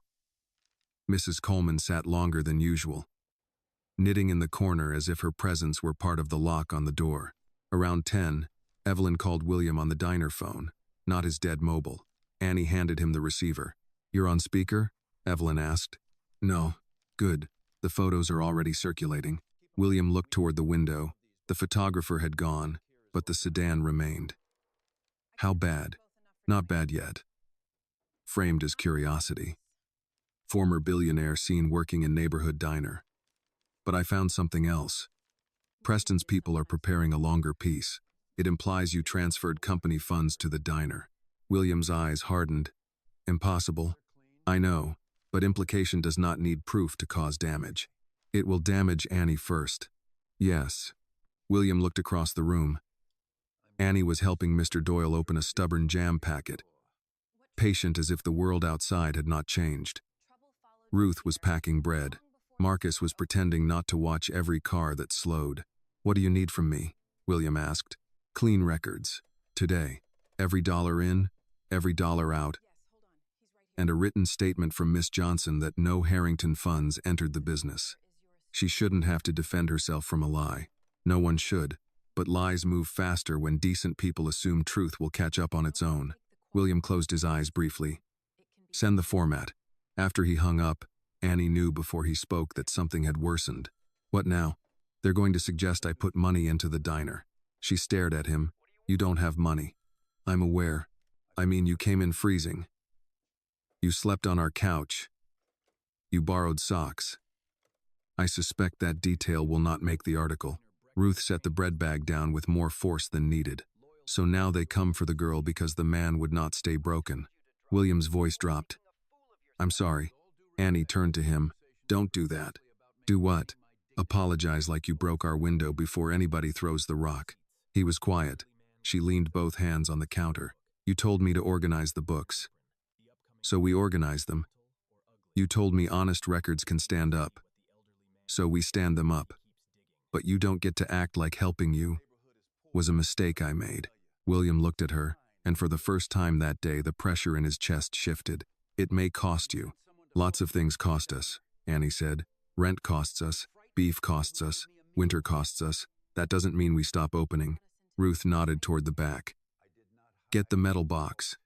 For the next 3 hours, the diner became both restaurant and evidence room. Annie worked the counter while William and Ruth sorted receipts between orders. Marcus wrote down the license plate of the sedan on the back of a napkin and slid it to William. Mrs. Coleman volunteered to copy dates into a notebook, saying her handwriting had survived 32 years in a school office and could survive billionaires. Mr. Harris brought in a small portable scanner from his delivery office after lunch. Annie looked around at them, overwhelmed. You all don't have to do this. Mrs. Coleman did not look up from the receipt in front of her. Honey, people think community is casseroles and Christmas lights. Sometimes it's paperwork. Marcus added, and watching the curb, by late afternoon, Evelyn had the first scanned copies. The records were imperfect but honest. No unexplained deposits. No hidden transfers. Sales matched inventory closely enough. The pay-it-forward cards matched the added cash line. Annie's small, bent notebook had become the center of their defense. When the lunch rush ended, William sat with Annie at the counter. Her hands were dusted with flour and ink. She looked tired in a way no 18-year-old should have looked. But her eyes remained clear. I dragged trouble to your door, he said. Annie shook her head. No. Trouble followed you. There's a difference. Not much difference for the door. She glanced at the wooden sign outside. Then at the card box under the register. This door opened for people before you came. It can handle one more storm. Before William could answer, the diner phone rang. Ruth picked it up, listened for 3 seconds, then looked at William. It's a man asking for you, she said. Says his name is Preston. The room tightened. William stood slowly. Annie's face went still. Marcus moved closer to the counter. Ruth held the receiver out but did not release it until William met her eyes. Quiet can be heavy, she said. William took the phone. Preston. His son's voice came smooth through the line, polished and almost amused. Dad, I see you've made new friends. William looked at Annie, at Ruth, at the diner full of people pretending not to listen. No, he said. I found better ones. Preston's voice stayed smooth. But the silence after William's answer had teeth in it. Better friends, he repeated. That's touching. I didn't know soup counters came with loyalty programs. William held the receiver near his ear and kept his eyes on the window. Across the street, the black sedan remained at the curb, its driver still pretending to check his phone. Inside the diner, nobody moved. Annie stood beside the register, Ruth near the coffee pot, Marcus at the end of the counter with both hands flat on the wood. What do you want, Preston? William asked. I want you to stop embarrassing yourself. That can't be all. You've never called me just to protect my dignity. A faint laugh came through the line. You always did enjoy sounding clever when you were cornered. I'm not cornered. I'm answering a phone. You're answering a phone in a diner on the west side while strangers help you sort receipts. Let's not pretend this is strategy. William looked at the metal cash box under the counter, then at Annie's notebook beside it. You'd be surprised what strategy can look like when it isn't wearing a suit. Preston's tone sharpened by 1 degree. Listen carefully. The article going out this week can be gentle, or it can be ugly. Right now, the public story is that you stepped away after a difficult transition. That allows you to keep some grace. If you keep digging, if you drag lawyers and that little restaurant into this, I will make sure people see exactly what you've become. Annie's jaw tightened at the phrase little restaurant, but she stayed quiet. Ruth's eyes moved to William, then to the phone. Measuring every word, William said, And what have I become? A man who lost control, wandered into a poor neighborhood, and let people use him because he couldn't accept reality. Marcus muttered. He got one thing right. Poor neighborhood, rich spine. William raised one hand slightly, not to silence Marcus, but to keep the room steady. You sent someone to photograph the diner. I sent someone to verify where you were. You sent someone to frighten people who gave me a meal. No, Dad, you did that. You brought them into this by hiding there. The word dad landed strangely after so much damage. It sounded less like family than bait. William turned a little away from Annie. I didn't hide. I was helped. You were weak. I was cold. You were pathetic. I was human. That answer stopped Preston for half a beat. William heard the shift, the small disruption in the rhythm of a man expecting anger and getting plain truth instead. Preston recovered quickly. The diner will not survive attention like this. Health inspectors, tax questions, lease pressure, supplier concerns. You know how fast a small business can fold when the right people ask the wrong questions. Annie reached for the edge of the counter. Ruth stepped closer, her face calm but hard. William's voice lowered. Are you threatening them? I'm explaining consequences. No, you're proving intent. Another pause. Preston's voice came back colder. You think you're recording this? No. I think you're still arrogant enough to say the quiet part aloud without help. Behind him, Annie's mouth moved just slightly, as if she wanted to smile but could not risk it. Preston exhaled through his nose. You always taught me to remove uncertainty. I taught you to assess risk. You learned to confuse that with removing people. And you learned too late that trust is a liability. William looked toward Ruth's stove, where soup still warmed for the evening rush. No. I learned I trusted the wrong man. The line went quiet.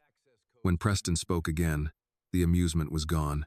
Walk away from whatever Evelyn gave you. Leave the diner. Go somewhere quiet. I'll arrange a private residence, a monthly allowance, medical coverage, whatever keeps you comfortable and out of sight. You can keep your pride in private. William almost laughed, but it came out as a breath. You stole my house, then offered me a room. I took responsibility for an empire you were letting rot. You took your father's hand, placed a pen in it, and called betrayal a transition. You signed, you lied, and you lost. That last sentence filled the diner like smoke. Annie's eyes flashed. Marcus moved, but Ruth lifted 2 fingers, and he stopped. William did not flinch. He had already lived the worst part of that sentence on a frozen step. For now, William said. Preston's voice dropped. Careful. No, you be careful. Not because I'm coming for revenge. I'm too tired for that. Be careful because you built your victory on paperwork that has started to talk. Be careful because people you frightened are starting to remember they kept copies. Be careful because the diner you call small has better records than half the men who helped you. Preston gave a hard laugh. You're really going to stand behind a soup girl and pretend you found a movement? William looked at Annie then. She stood straight, hurt in her face but no fear in her eyes. Do not call her that again, William said. Oh, now she has a defender. No, she has a name. Use it or stay silent. Annie's throat moved. Ruth looked at William with something close to approval, though her face remained guarded. Preston said, You've gotten sentimental. I've gotten clear. Then hear this clearly. If you keep pushing, that place will suffer before I do. William held the receiver tighter. His voice did not rise. If anything happens to this diner, to Annie, to Miss Ruth, to Marcus, or to anyone connected to them, every person in my old world will know exactly where to look first. You don't have an old world anymore. No, William said, but I know where its bodies are buried. For the first time, Preston did not answer right away. William continued. You wanted me alone because alone men can be described however powerful men choose. That was your mistake. I'm not alone now. Preston's voice returned low and thin. Enjoy your new friends while they last. The line clicked dead. William kept the receiver near his ear for another second, listening to the empty tone. Then he placed it back in the cradle with care. No one spoke. Outside, the man in the sedan lowered his phone and started the engine, as if the end of the call had reached him through some invisible wire. Annie was the first to break the quiet. Soup girl? Ruth's eyes narrowed. That boy needs his mouth washed with more than soap. Marcus gave a humorless chuckle. I got engine degreaser next door. Annie looked at William. He really thinks that little of us. William's face softened. He thinks little of anyone who cannot help him climb. That's worse. Yes. Ruth picked up the coffee pot and filled William's mug, though he had not asked. Drink. Your hands are shaking. William looked down. They were. Not from cold this time. From restraint. I'm sorry, he said. Annie pointed at him. We already talked about that. Then I'm angry. That's allowed. Marcus returned to his stool, but he faced the window now. The sedan's leaving. William moved to the glass but kept back from it. The car pulled away from the curb and disappeared into traffic. The street looked ordinary again, which somehow made the threat feel sharper. Annie took out the notebook and opened to a blank page. What did he just give us? William turned. What? You said he was proving intent. So we write it down. Time of call. What he said. Who was here? Evelyn's instructions had already taken root. Ruth brought over a pen. Marcus checked the clock. 5:13 p.m.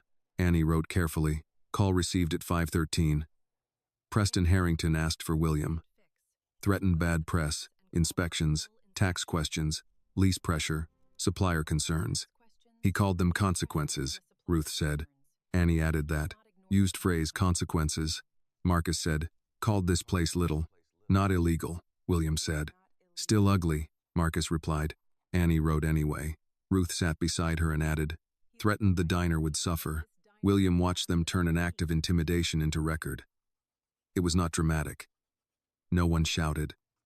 No one slammed a fist. They simply wrote the truth down before fear could blur it.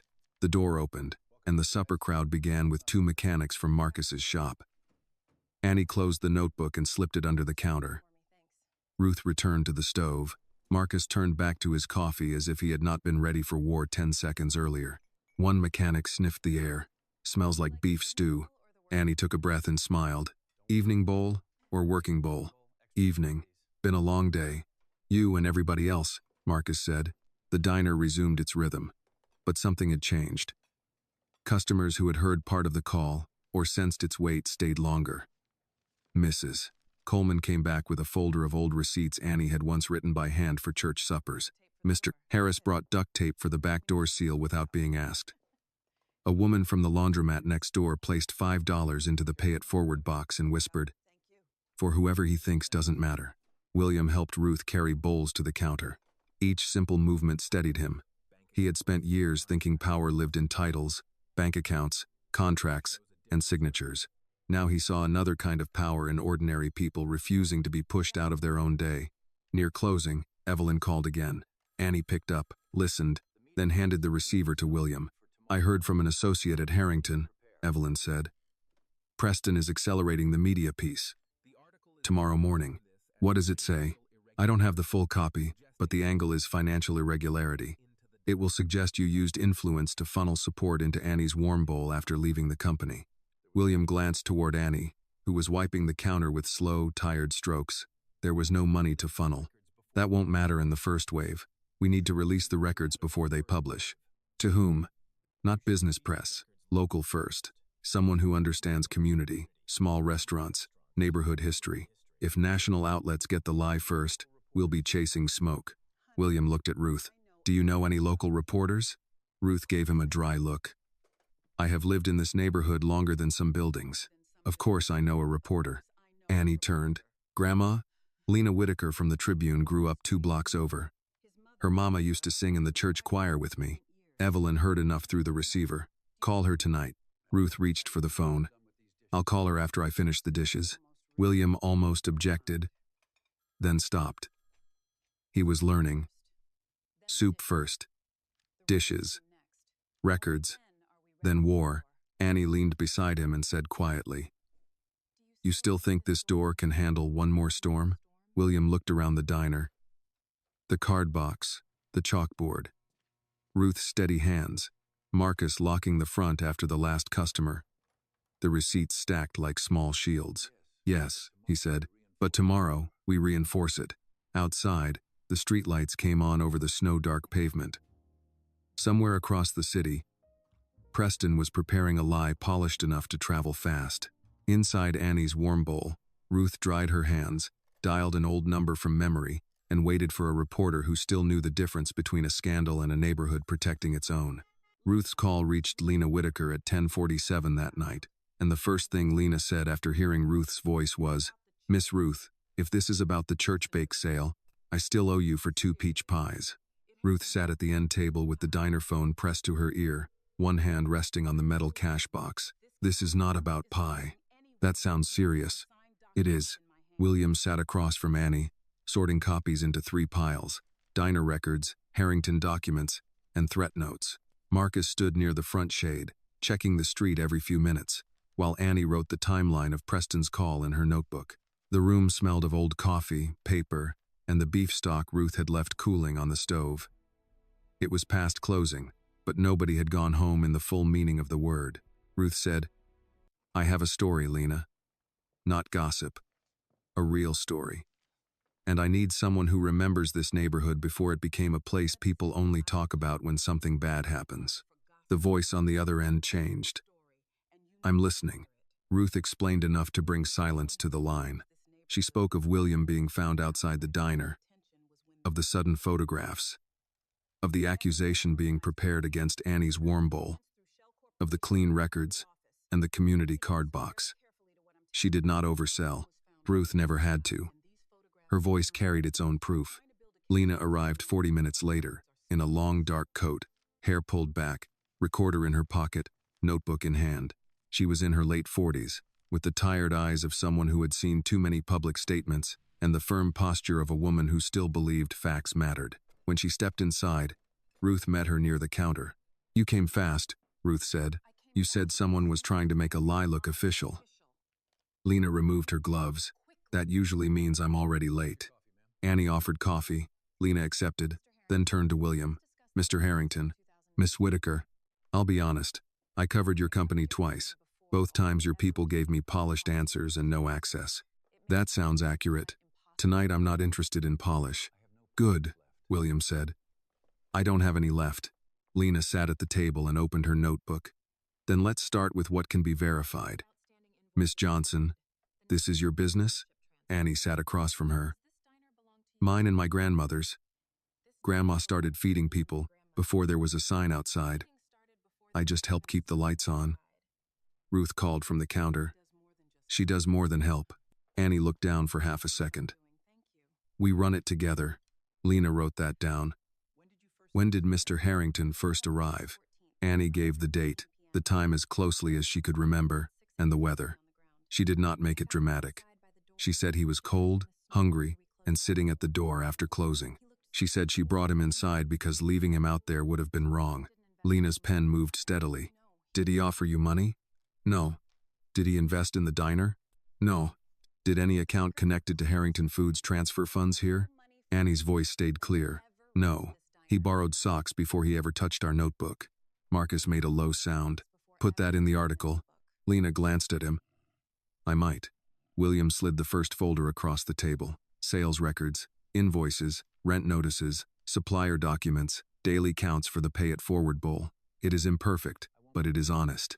Lena opened the folder, scanned the first pages, then looked at Annie. "You kept all this by hand?" "Yes. Most small places don't keep this much. My grandma says memory gets tired when money gets tight." Ruth nodded. "And landlords like tired memory." Lena almost smiled, but her face settled back into work. "What about the claim that Mr. Harrington is using the diner to rebuild sympathy?" Annie's answer came slower. "I can't control what people think. But this place was here before he came. The customers were here before he came. The rent was hard before he came. The soup was good before he came." She looked at William briefly.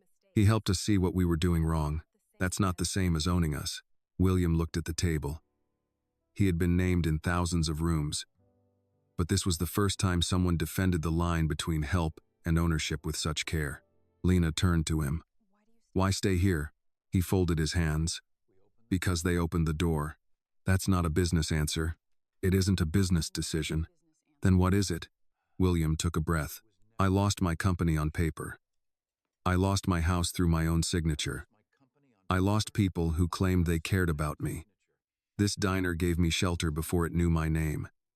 Then it gave me work. I am helping because I know food businesses, and because usefulness is the only thing I currently own that is worth anything."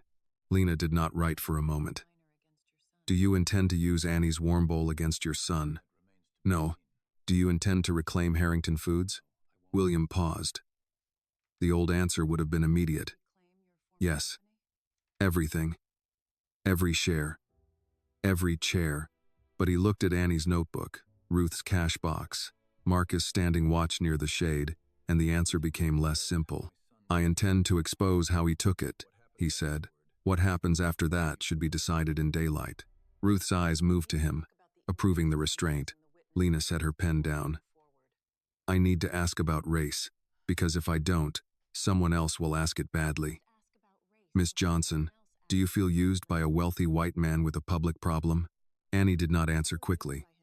The question was sharp, but not cruel. It named what others would whisper. "I know what it looks like to some people," Annie said. "I know how fast folks decide a young black woman must be somebody's charity story or somebody's prop. But I was the one who opened the door.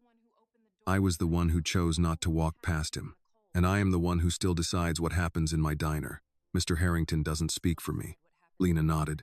And does he understand that? Annie looked at William. He's learning. William accepted the correction. I am. Marcus muttered. Better than most. Lena turned a page.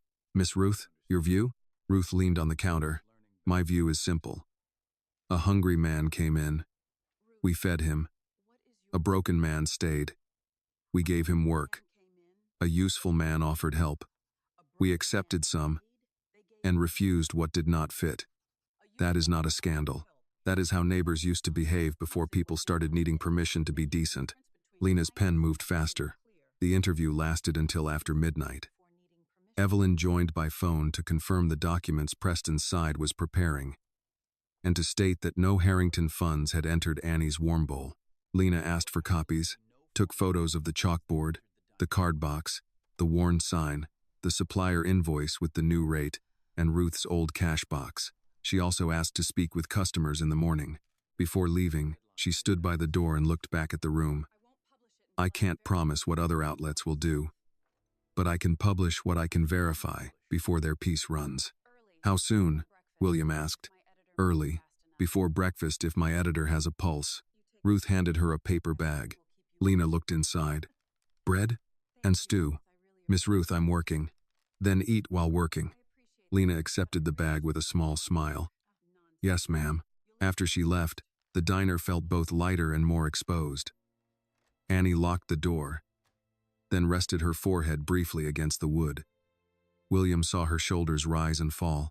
You did well, he said. She turned. I don't know if well matters when people already want to believe ugly things.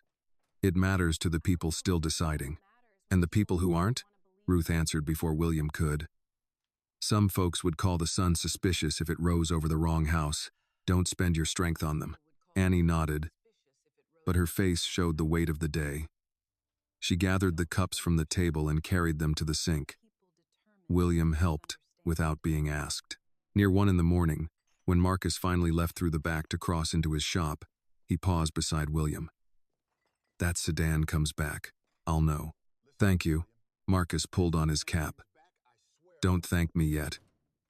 I'm cranky when I'm right. The night passed in uneven sleep. William woke before dawn to the sound of Ruth's stove and Annie's footsteps. For a brief second, he forgot the article, the watcher, the phone call. Then the diner phone rang. Annie picked it up. Annie's warm bowl. Her face changed. Yes, Miss Whitaker. Okay, I'll tell them. She hung up and turned toward William and Ruth. It's live. Ruth wiped her hands on her apron. Read it. Annie opened the link on Ruth's old tablet. Her voice shook at first, then grew steadier. Before sunrise in a West Side diner, a former billionaire sorted receipts beside the young woman accused of being his cover story. The records told a different story. So did the soup. William closed his eyes for 1 second. Annie kept reading. The article did not make him a hero. It did not make Annie a victim. It showed the records, the timeline, the landlord letter, the pay it forward bowl, the neighbors who testified that Annie's warm bowl had served the community long before William arrived. It quoted Ruth. That is not a scandal.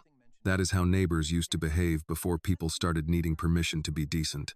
By 6, customers were arriving with phones in their hands. Mr. Harris was first. He held up the article and said, Miss Ruth, you're famous. Ruth took his mug. Then famous still pours coffee. Mrs. Coleman came in next, eyes bright. They used my line about paperwork. Annie looked outside. Across the street, no sedan waited. Not yet. The street looked ordinary, but the air had changed. Preston's lie had not vanished. It was still coming.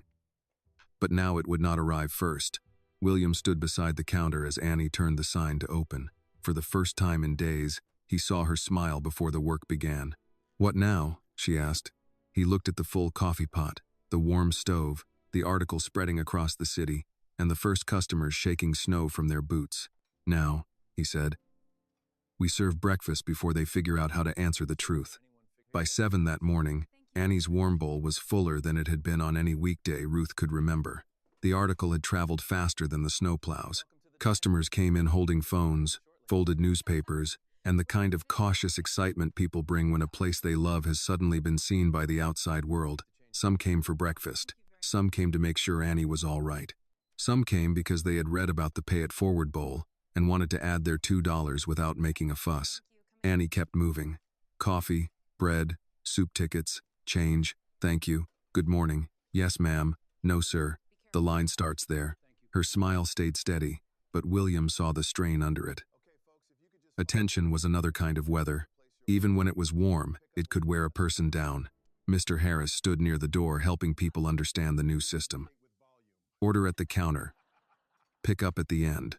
Don't crowd Miss Ruth's side unless you want a lecture with your stew. Ruth called from the kitchen. I do not lecture. Marcus said from his stool. You educate with volume. That earned the first laugh of the morning. The sound loosened the room. William carried bowls from the warmer to the pickup counter. Careful with his steps, careful with his expression. More than one customer recognized him now, but the article had done something Preston's people had not expected. It had placed William inside the story as a man working, not hiding. People looked at him with curiosity, but also with the rough fairness of neighborhood judgment. If he carried the bowl without spilling it, he was useful for the moment. Around 8:30, Lena Whitaker returned with a photographer from the Tribune. But this time she came through the front door, ordered coffee, and asked Annie's permission before taking a single picture. Annie looked at Ruth. Ruth said, as long as nobody photographs the stove before I wipe the side. Lena smiled. That sounds like consent with conditions. That is the only kind worth giving, Ruth replied. The photographer took pictures of the board, the card box, Ruth's hands shaping biscuits, Marcus holding the door for Mrs. Coleman, and Annie writing a lunch order with pencil marks still on her fingers. When he lifted the camera toward William, William glanced at Annie. She gave a small nod. Only then did he allow it. Lena noticed. You ask her now? William set down a tray. It's her diner. It took you long to learn that? Longer than it should have. The answer made Annie pause, but she did not look over. She only wrote the next order and called, 2 working bowls, 1 chicken, 1 lentil. By mid-morning, Evelyn arrived with a laptop bag and the look of someone who had already read 3 bad emails before coffee. She took the corner table, opened her files, and waited until Annie had a break. The Harrington response is out, Evelyn said. William came over with a towel still in his hand. Annie stood beside him. Ruth stayed within hearing distance, pretending to sort bread. What does it say? William asked. Evelyn turned the laptop slightly. They deny everything. They call the Tribune piece emotionally driven. They say the leadership transition was lawful, voluntary, and necessary. They do not name Annie directly, but they refer to outside parties attempting to exploit a private family matter. Annie let out a short breath. Outside parties, that means me without saying me. Yes, Evelyn said. But they were careful. Too careful. William leaned closer. Where is the mistake? Evelyn tapped the screen. Here. They claim the transfer documents were reviewed by independent counsel before signature. That is not true. The independent counsel review happened after the executed copy was filed, not before. I have the timestamp. William's face changed in that quiet way Annie had begun to recognize. His anger did not rise. It narrowed. Can we use it? He asked. Not publicly yet. But in court, yes, and there's more. Someone from Internal Finance contacted me this morning. Who? I won't say until I confirm they're willing to give a statement. But they claim Preston ordered a freeze on certain personal accounts before you signed the final document. William went very still. Annie looked between them. Why does that matter? Evelyn answered carefully. Because if the accounts were frozen before he signed, it suggests Preston knew the transfer would happen before William supposedly agreed to it. Ruth came out from behind the counter, wiping her hands slowly. So the trap was set before the man stepped in it. That is the plain version, Evelyn said. William turned away for a moment. Through the window, he could see the street where the sedan had been the day before. Empty now. Still, he felt watched, not by cameras, but by the past catching up one document at a time. Annie's voice softened. You okay? He looked at her, and this time he did not dodge the question with pride. No. But I can stand. That counts. It will have to. The lunch rush came hard. The article had pulled in people from outside the neighborhood, and not all of them understood the place. A man in an expensive coat cut the line, holding his phone up. "Is the billionaire here?" he asked, laughing like he was part of some show. Annie looked up from the register. "Line starts behind Mrs. Coleman. I just want a quick photo." Mrs. Coleman turned around with her tray in hand. "And I want to sit before my soup gets cold." "We all want things." The man blinked. Marcus stood, not moving toward him, just rising. The man lowered his phone. "Fine. Relax." Annie's tone stayed even. "We're relaxed. You're in the wrong spot." He went to the back of the line, embarrassed. William watched the exchange with a strange mix of gratitude and shame. Fame had made him used to rooms bending around him. Here, the room bent around the elderly woman with hot soup, because that was the proper order of things. At 2, the diner finally slowed. Annie sank onto the stool behind the counter and pressed her palms against her eyes. Ruth placed tea beside her. "Drink." "I'm not sick." "Did I ask?" Annie took the tea. William sat across from her with the notebook. "You served almost double a normal lunch. Is that good or terrifying?" "Both. Great. My favorite combination." He turned the notebook around. "The pay it forward box is strong, but if this traffic keeps coming, you need a second pickup shelf, more prep space, and a clean way to separate regular customers from people coming because of the article." Annie lowered the mug. "You mean tourists? Some will be. Some may become customers. Some will only want to say they saw the place. You cannot let curiosity slow down the people who depend on you." Ruth nodded. "The workers still have 30 minutes for lunch. Fame doesn't stretch a lunch break." Annie looked at the room. "We don't have space." Marcus, who had been tightening a loose screw on a chair, said, "You got the empty storage room next to my shop. Been unused since the print place moved out." Annie looked at him.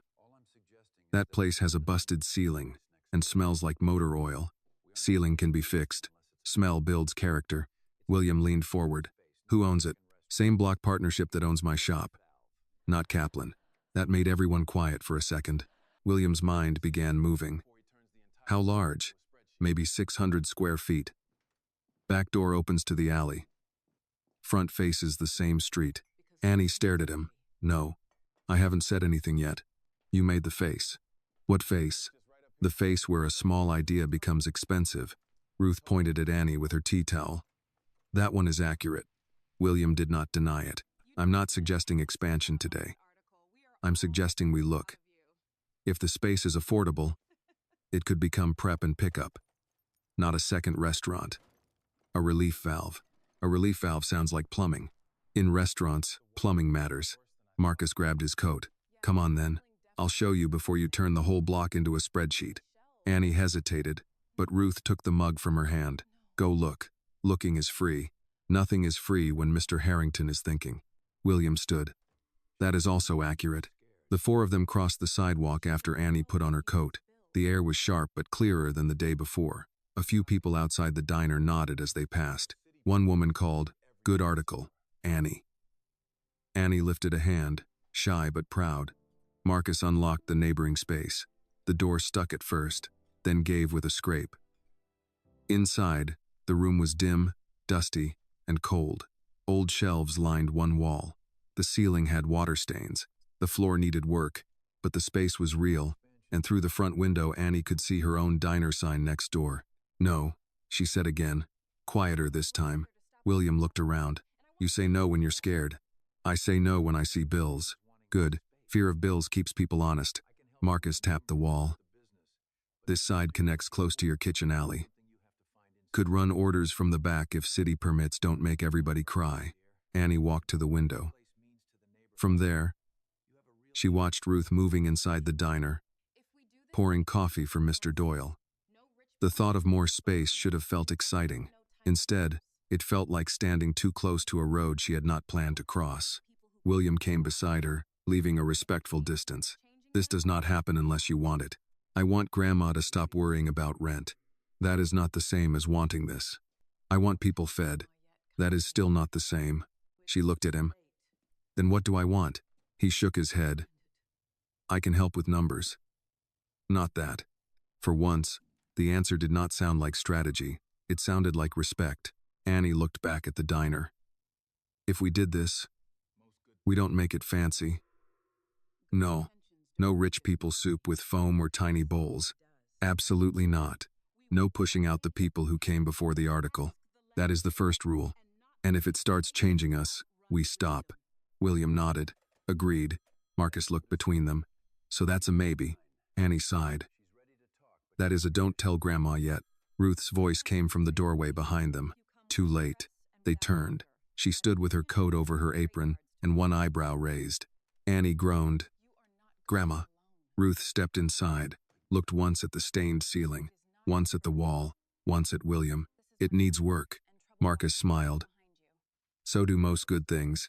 Ruth ignored him and looked at Annie. We pray, we count, we ask the landlord, and we do not let excitement outrun wisdom. William nodded.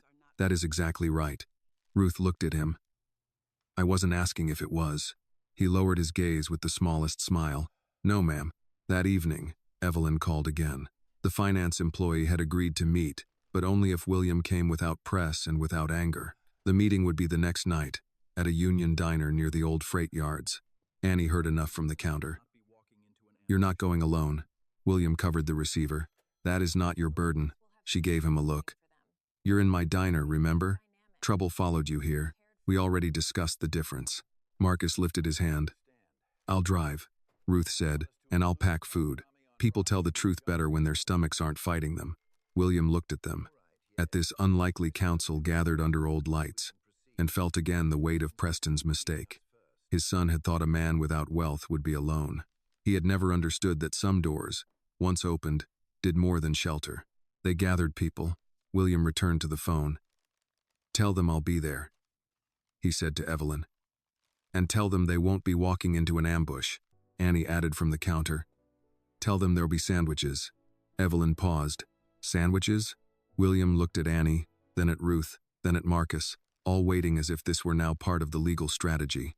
Yes, he said. Apparently sandwiches. The union diner near the old freight yards looked like the kind of place that had survived by refusing to impress anybody. Its sign buzzed in red letters above the door. Half the booths had cracked vinyl seats, and the coffee smelled strong enough to wake a man from across the street. Marcus parked his pickup 2 spaces from the entrance and left the engine running for a moment while he checked both mirrors. Annie sat in the back seat with a paper bag on her lap. Ruth had packed turkey sandwiches, biscuits, 2 apples, and a thermos of coffee because, as she said, people told the truth better when their stomachs were not fighting them. William sat in the passenger seat, wearing the same coat he had arrived in days earlier, now dry but still carrying the memory of that first night. Marcus turned off the engine. Nobody walks in alone. Nobody leaves alone. If I say we go, we go. William looked over. You ran a repair shop for 20 years or a security firm? Army before the shop. Habit doesn't retire. Annie leaned forward. We're here to meet one finance employee, right? Yes, William said. Name is Daniel Price. Mid-level controller. He worked under Harrington's corporate finance office. Mid-level means he saw enough to matter but not enough to feel safe, Marcus said. William looked at him. That is exactly right. Inside, the diner was half full. 2 truckers ate at the counter. An older waitress refilled coffee without asking. A television above the pie case played a muted basketball game. In the back booth sat a thin man in a gray sweater, both hands around a cup he had not touched. He looked toward the door when William entered, then quickly looked down. That's him, William said. Daniel Price stood when they approached, but not fully, as if his legs changed their minds halfway. Mr. Harrington. Daniel.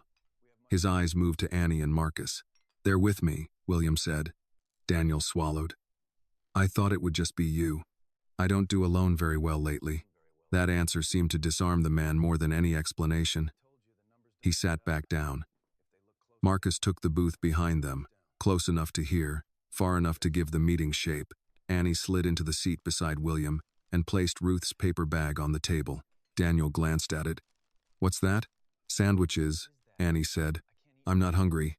That's what everybody says before they eat one. William almost smiled, but his attention stayed on Daniel's face. Fear had made a home there. Daniel lowered his voice. I shouldn't be here.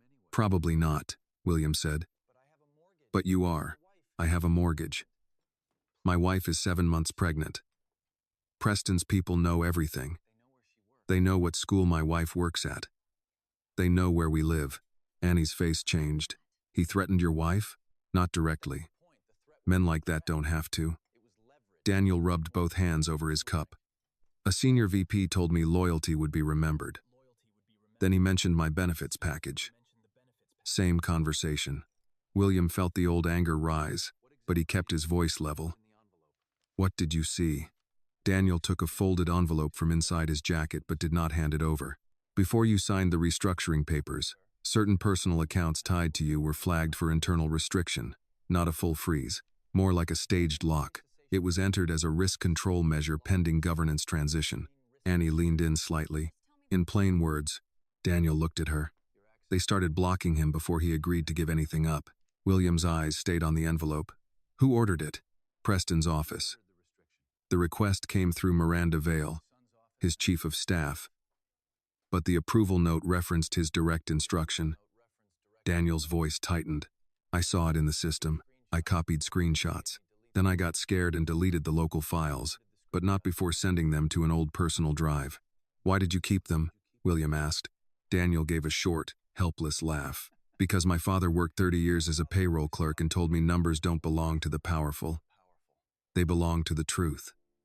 I guess some lessons stick even when fear tries to peel them off. Annie pushed the paper bag toward him. Your father sounds like someone who'd want you to eat. Daniel blinked at her, then took a sandwich with a hand that shook. William did not rush him. The diner noise filled the pause. Plates, coffee cups, the bell at the door, a burst of laughter from the counter. Ordinary life kept moving around them, which somehow made the fear at the table feel more real. Daniel slid the envelope across. Printed copies. The drive has more. I can't testify yet. Not publicly. Yet, William asked. I need protection. Legal protection. Job protection, if that's even possible. I'm not brave enough to lose everything. William looked at him carefully. Bravery is not the absence of fear, Daniel.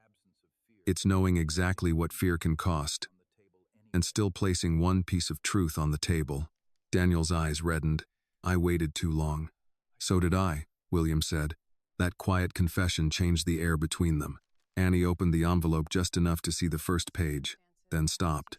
Should Evelyn handle this? Yes, William said. We photograph nothing here. We take it to her. Daniel's face tightened. No digital copies from your phones. Please. Marcus spoke from the booth behind them. He said no phones. We heard him.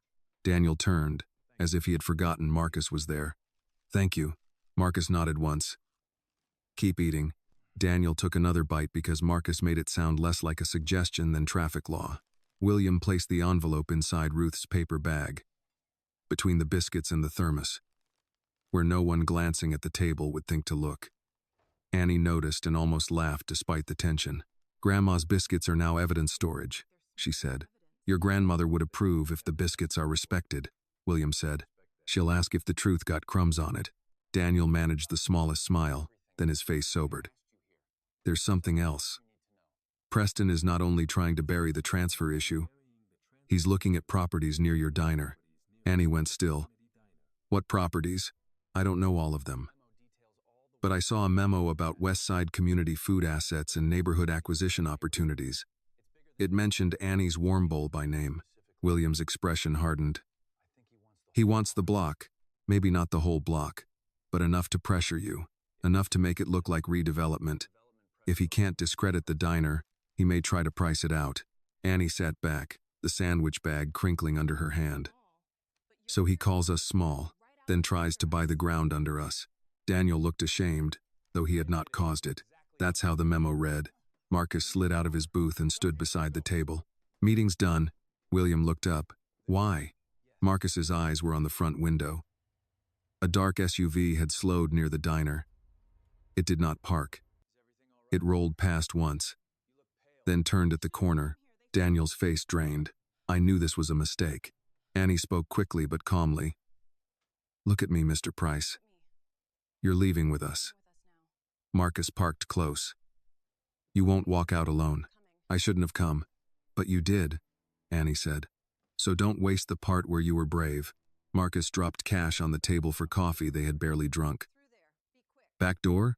The waitress behind the counter looked over. She was older, with a pencil tucked behind one ear, and the weary awareness of someone who had seen trouble before. Kitchen door leads to the alley. Don't knock over my pie rack. Marcus nodded. Yes, ma'am. They moved without running. William carried the paper bag. Annie walked beside Daniel. Marcus took the rear. In the kitchen, the cook barely looked up as the waitress pointed them toward the back. Outside, the alley smelled of wet pavement and fryer oil. Snow had been pushed into dirty ridges along the wall. Marcus led them to the side street, where his pickup waited at the curb. The SUV was not there. Daniel stopped before getting in. If they know, I'm finished. William turned to him. No, if they know, we move faster. That's easy for you to say. It is not easy for me to say. I lost my house. I lost my company. I know what it is to watch a life get pulled out from under you. William's voice softened. But you still have something Preston fears. What? The truth he missed. Daniel looked at the paper bag in William's hand, then at Annie. Why are you helping him? Annie answered without hesitation. Because he was cold. Then because he was useful. Now because what happened to him is starting to happen to us. Daniel absorbed that, then nodded and climbed into the truck. Marcus drove a different route back, taking side streets, doubling once around a closed gas station, then heading toward the diner. Nobody spoke for several blocks. Annie held the paper bag on her lap now, both hands around it as if she carried something breakable. William looked out at the dark warehouses and rail lines sliding past. He had spent years thinking his empire was built of contracts and capital. Tonight, one frightened accountant, one packed sandwich, one waitress who knew the back exit, and one repairman with old military habits had moved the truth farther than any boardroom had.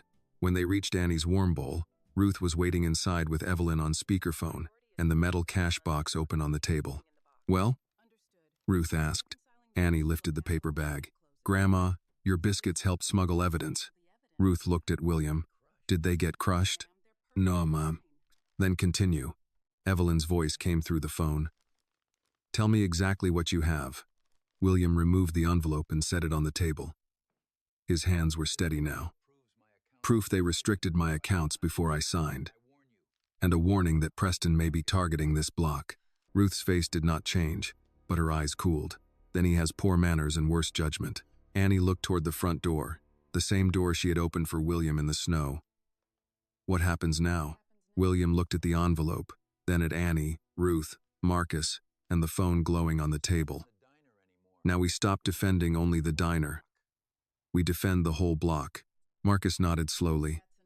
That sounds like work. Ruth went to the stove and lifted the lid from a pot of soup. Then everybody eats first. This time nobody argued. By sunrise, Ruth had already turned the stove on, but the room did not carry its usual calm.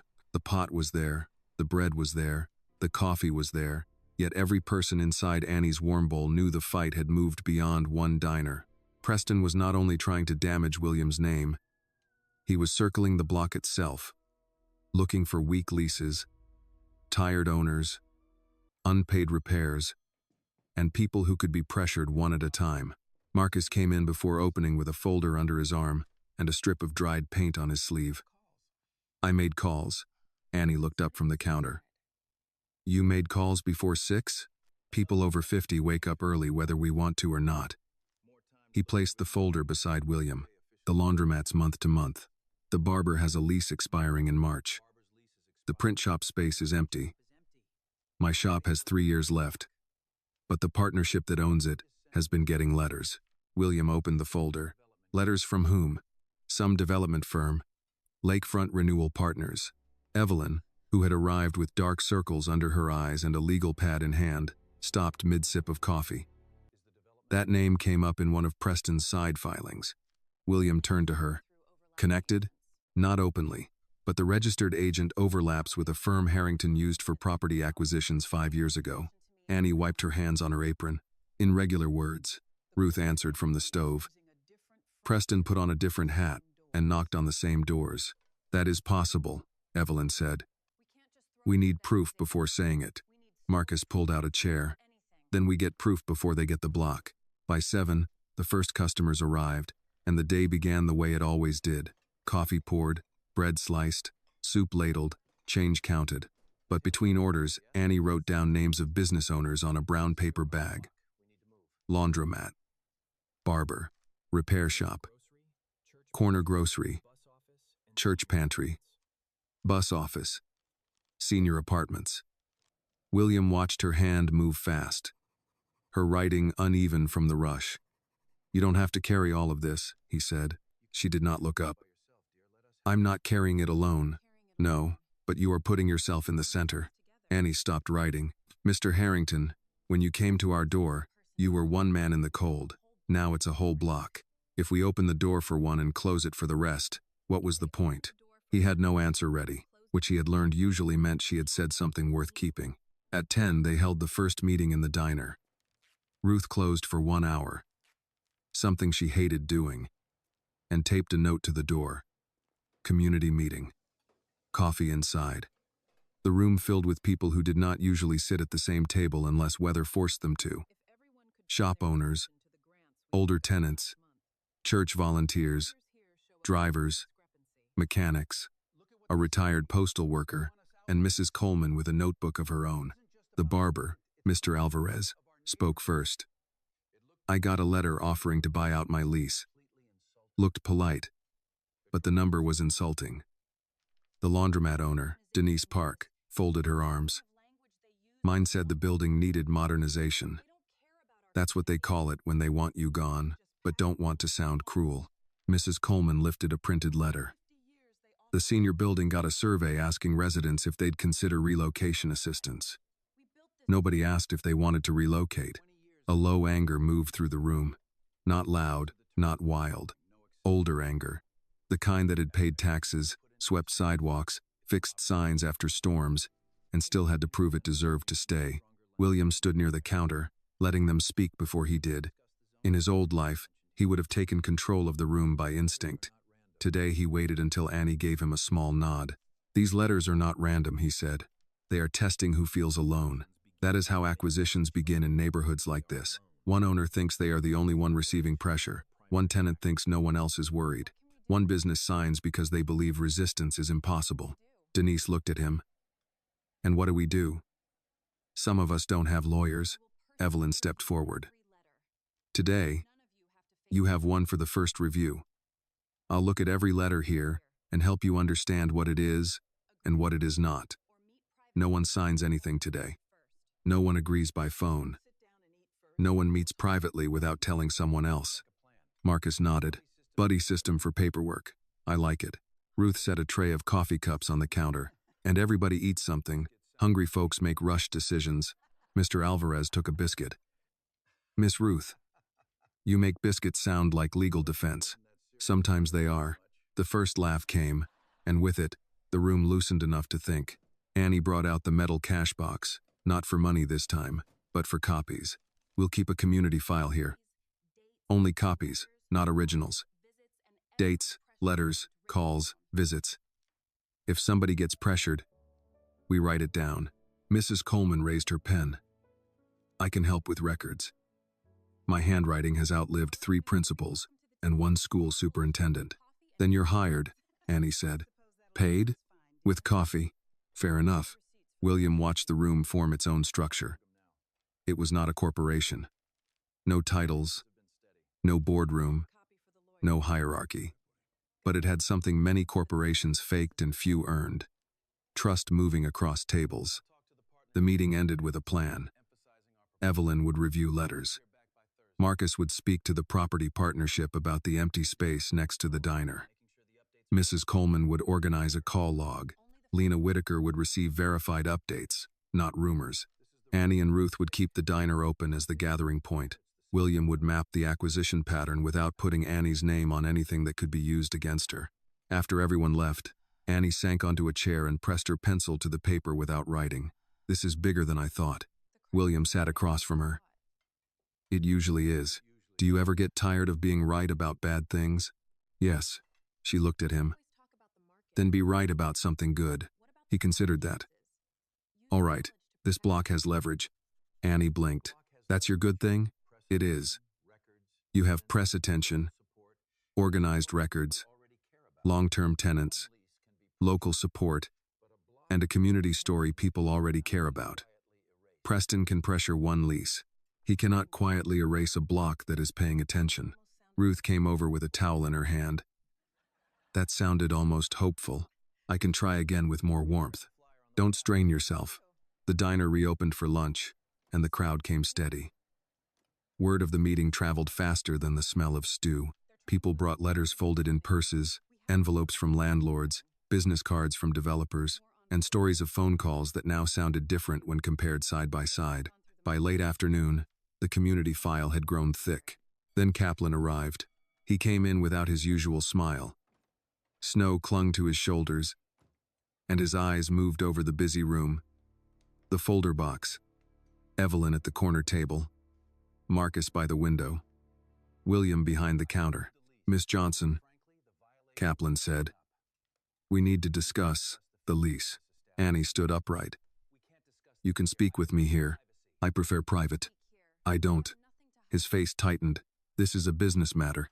Ruth stepped beside Annie. Then it can stand under lights. Kaplan lowered his voice. You are attracting attention that affects the property. William came forward, but Annie lifted one hand, stopping him. She looked at Kaplan herself. We pay rent. We keep the place clean. We bring people to this street. What attention are you talking about? The kind that complicates ownership. Ownership for who? Kaplan's mouth closed. Evelyn rose from the corner table. Mr. Kaplan, any lease communication can be sent in writing to Miss Johnson. I'll review it. He looked at her. You represent them now? For this conversation, yes, Marcus added. And for the part where you don't corner women in their own diner. Kaplan looked around and realized the room had turned toward him. Not aggressively. Worse. Attentively. Every person there would remember what he said. This is getting out of hand, he muttered. Ruth smiled without warmth. No. It is getting witnessed. Kaplan left with his coat still half open, the bell sounding sharper than usual behind him. Annie released a breath. William came close, keeping his voice low. You did that well. My knees don't agree. They're allowed to be scared after the work is done. She gave him a tired smile. Another business lesson? No, something I learned from you. That quieted her more than praise.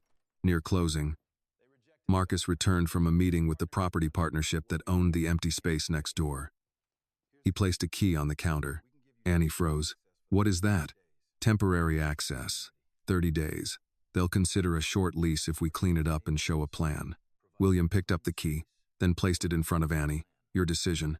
She looked at the key as if it were heavier than metal. Ruth stood beside her, saying nothing. The whole day had been about doors. Doors pressured. Doors watched. Doors almost bought. Now one more door waited. Annie touched the key but did not pick it up. If we use that space, it's not for making us look bigger. William nodded. Then what is it for? She looked through the window at the block outside, the repair shop, the laundromat, the people walking home with shoulders hunched against the cold. For making sure nobody gets pushed out hungry. Ruth placed her hand over Annie's for 1 second. Then tomorrow, we sweep. William looked at the key, then at the diner door Annie had opened to him. Preston was moving through shell companies and pressure letters, trying to buy what he could not understand. But inside Annie's warm bowl, a different kind of expansion had begun, not from greed, but from defense. Outside, the streetlights came on. Inside, Annie finally picked up the key. The next morning began with brooms, buckets, and a key that felt too important for its size. Annie unlocked the empty space beside Marcus's repair shop just after 7, while Ruth stood behind her with a scarf tied over her hair and William carried a box of cleaning supplies he had purchased with money. Marcus insisted came from the Community Coffee Fund, though no one could prove such a fund had existed before breakfast. The door opened with the same stubborn scrape as before, and cold air rolled out of the room as if it had been waiting years to leave. Annie stepped inside first.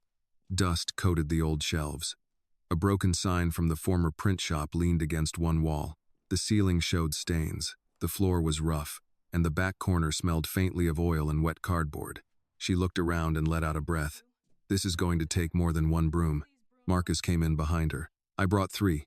Ruth studied the room, then pointed at the far wall. Prep tables there, pickup shelf near the front. No chairs yet. William turned to her. You already designed it. I cooked in church basements for 40 years. I can design a room while judging potato quality. Annie smiled despite the weight in her chest. Grandma, yesterday you said we were only looking. We looked. I didn't like the dust. Now we clean. By 9, half the block had found a reason to stop by. Mrs. Coleman brought labels and tape. Mr. Harris brought 2 folding tables from the delivery office. Denise from the laundromat sent over a rolling rack no one could remember buying. Mr. Alvarez arrived with a toolbox and said he was closing the barber shop for 1 hour because hair can wait, rent cannot. Nobody called it a grand opening. Nobody called it expansion. They called it cleaning the room next door, which made the whole thing easier to believe. William moved from person to person with a clipboard, noting repairs, costs, possible permits, and what could be done safely without rushing. He did not give speeches. He asked who knew electricians, who had dealt with city inspectors, who could recommend a plumber who did not charge like he was repairing the mayor's house. Annie caught him once near the window, watching everyone work. What? She asked. He shook his head. I used to pay consultants to create loyalty programs. And none of them understood loyalty. Before she could answer, Evelyn hurried in with her laptop bag against her side. Snow had melted on the shoulders of her coat, and her face carried the sharp look of news. William, he set the clipboard down. What happened? The finance documents checked out. Daniel's copies match internal timestamps from the archived system. More important, the account restriction was entered before your final signature. Ruth lowered the broom. So the trap has a date. Yes, Evelyn said. And Lena is ready to publish a follow-up. But that's not all. The development firm sent letters to 4 more properties this morning. Same language, same timeline. They're moving fast because they know people are organizing. Annie's hand tightened around the broom handle. Then we publish first again. Evelyn looked at her. That is Lena's advice too. But she wants people on record. Not gossip, not anger. Names, letters, copies, dates. Mrs. Coleman lifted her labeled folder. We have those. Marcus glanced toward William. And we have the block. By noon, Annie's warm bowl and the unfinished room next door had become one long line of testimony. Lena returned with her recorder and notebook, but this time she did not have to pull the story out of anyone. People came ready. Mr. Alvarez showed his buyout letter. Denise brought the modernization notice. Mrs. Coleman had copies from the senior building. Marcus brought the partnership letter and an email showing Lakefront Renewal had requested property details 3 weeks before Preston's first public statement about William. Lena listened, verified, and asked the same question every time. Did anyone explain who was behind the firm? Every answer was no. William watched from the counter, where he and Ruth had resumed serving lunch between interviews. He had thought the climax of his life would happen in court, under marble ceilings, with attorneys quoting documents and board members forced to answer. Instead, it was happening beside a pot of lentil soup, while a retired school secretary placed tape on copies and a mechanic held the door open for a reporter. At 2:30, Evelyn's phone rang. She stepped outside to answer, then returned with her mouth set. Preston wants a meeting. William wiped his hands on a towel. With me? With you, me, and his counsel, today. He says if you agree not to pursue emergency action, he'll withdraw any interest tied to the neighborhood properties. Annie turned from the prep table. He's admitting it? Not in writing, Evelyn said. He's offering peace without admitting there was war. Marcus scoffed. That's not peace. That's him trying to take the gun apart after fingerprints got on it. William looked at the room, at the people who had gathered not because of him alone, but because the threat had reached their doors. No private meeting. Evelyn nodded as if she had hoped he would say that. Then what? If Preston wants to speak, he can do it through counsel, in writing. with Lena aware that an offer was made after documentation of neighborhood pressure. He paused. And we file emergency notice to preserve records. Evelyn's eyes sharpened. That will force them to hold internal emails, acquisition memos, account logs, all of it. Yes. It will also make this official. William looked at Annie. It already is. Annie did not smile. She only nodded. By late afternoon, Lena's follow-up article went live. This one was harder than the first. It named the development firm, traced public records, showed the pattern of letters, and included the account restriction timeline without revealing Daniel's identity. The headline moved across phones in the diner before Ruth had finished the supper bread. After former CEO finds shelter in Westside Diner. Records point to wider pressure campaign. The reaction came faster than anyone expected. Calls began reaching the diner, the repair shop, and Evelyn's office. Local officials wanted statements. A neighborhood coalition offered legal support. A nonprofit that worked with small food businesses asked to help Annie apply for equipment funding. Then, at 5:16 p.m., Harrington Foods released a statement announcing an independent internal review and Preston's temporary leave from operational authority. Annie read the line twice from Ruth's tablet. Temporary leave? William stood beside her. His face did not carry triumph, only exhaustion and something steadier beneath it. That means the board is afraid. Is that justice? No, it's a door opening. Ruth took the tablet and read the statement with narrowed eyes. Temporary leave sounds like a rich person's timeout. Marcus laughed. Miss Ruth, I'd pay to hear you at a board meeting. You couldn't afford me, she said. The room eased, but only for a moment. William knew the legal fight was not finished. Preston was not defeated by one article or one board statement. Men like him did not disappear because truth knocked once. But the lie had been slowed. The block had not folded. Annie's name had not been buried under accusation. That mattered. Near closing, after the last customer left, and the new room next door sat cleaner than it had in years, Annie stood under its front window with the key in her palm. William came in carrying the clipboard. You don't have to decide tonight, he said. I know, but you already did. She looked around at the swept floor, the folded tables, the wall Ruth had claimed for prep. We call it the open door room. William's throat tightened. That's a good name. It won't be a second diner. Not yet. Just pickup, community meals, meetings when people need them. And later? Annie looked through the wall toward the warm light of the original diner. Later can wait until we can afford it. That is the best business sentence you've said all week. She glanced at him. Don't ruin it by sounding proud. I'll try. Ruth entered with a small pot of soup and 3 bowls. Planning makes people hungry. Marcus followed with 4 spoons. You forgot me. I did not forget, Ruth said. I was hoping. They ate standing around one folding table because there were no chairs yet. Outside, the block moved under winter light. Still poor, still pressured, still facing repairs, rent, and men with papers. But it was no longer quiet in the way Preston had counted on. William lifted his bowl, then stopped. I owe you all more than I can repay. Ruth shook her head. Don't turn gratitude into debt. It ruins the flavor. Annie looked at him across the table. You can repay us by helping build this right. I can do that. And by not taking over, I will remember.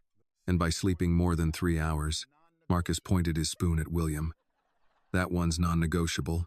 William looked around at them, this strange board of directors with soup in their hands and dust on their sleeves. For the first time since Preston had taken everything, he did not measure his life by what had been stolen. He measured it by what had opened. Later that night, when the diner lights dimmed and Ruth turned the sign to closed, Annie stood by the front door where she had first found him in the cold. William paused beside her. You were right, he said. About what? That night, I didn't have to wander. Annie looked out at the street, then back at the warm room behind them. No, you just had to knock. I didn't knock. She smiled. Then it's lucky I opened anyway. Ruth called from the kitchen. Lock the... That wisdom lets the cold in. Annie laughed, and William reached for the lock. Outside, snow began again, soft against the glass.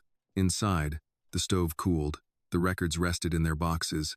The key to the open door room hung beside the register, and a man who had lost an empire stood in a diner that had taught him what a home could still become. This story reminds us that true wealth is not measured by money, power, or titles, but by the doors we choose to open for others when they have nowhere else to go. William lost his empire, but through Annie, Ruth, and their community, he learned that dignity can be rebuilt through kindness, honesty, and useful work. Annie's courage shows that one small act of compassion can grow into something much larger, protecting not only one broken man but an entire neighborhood. The lesson is simple. When people stand together, truth becomes stronger than fear, and even the smallest place can become a home for justice. This video is a work of fiction created with the assistance of artificial intelligence. All characters, events, and situations are not real and do not represent any actual people or true stories. The content is intended for storytelling and emotional illustration only.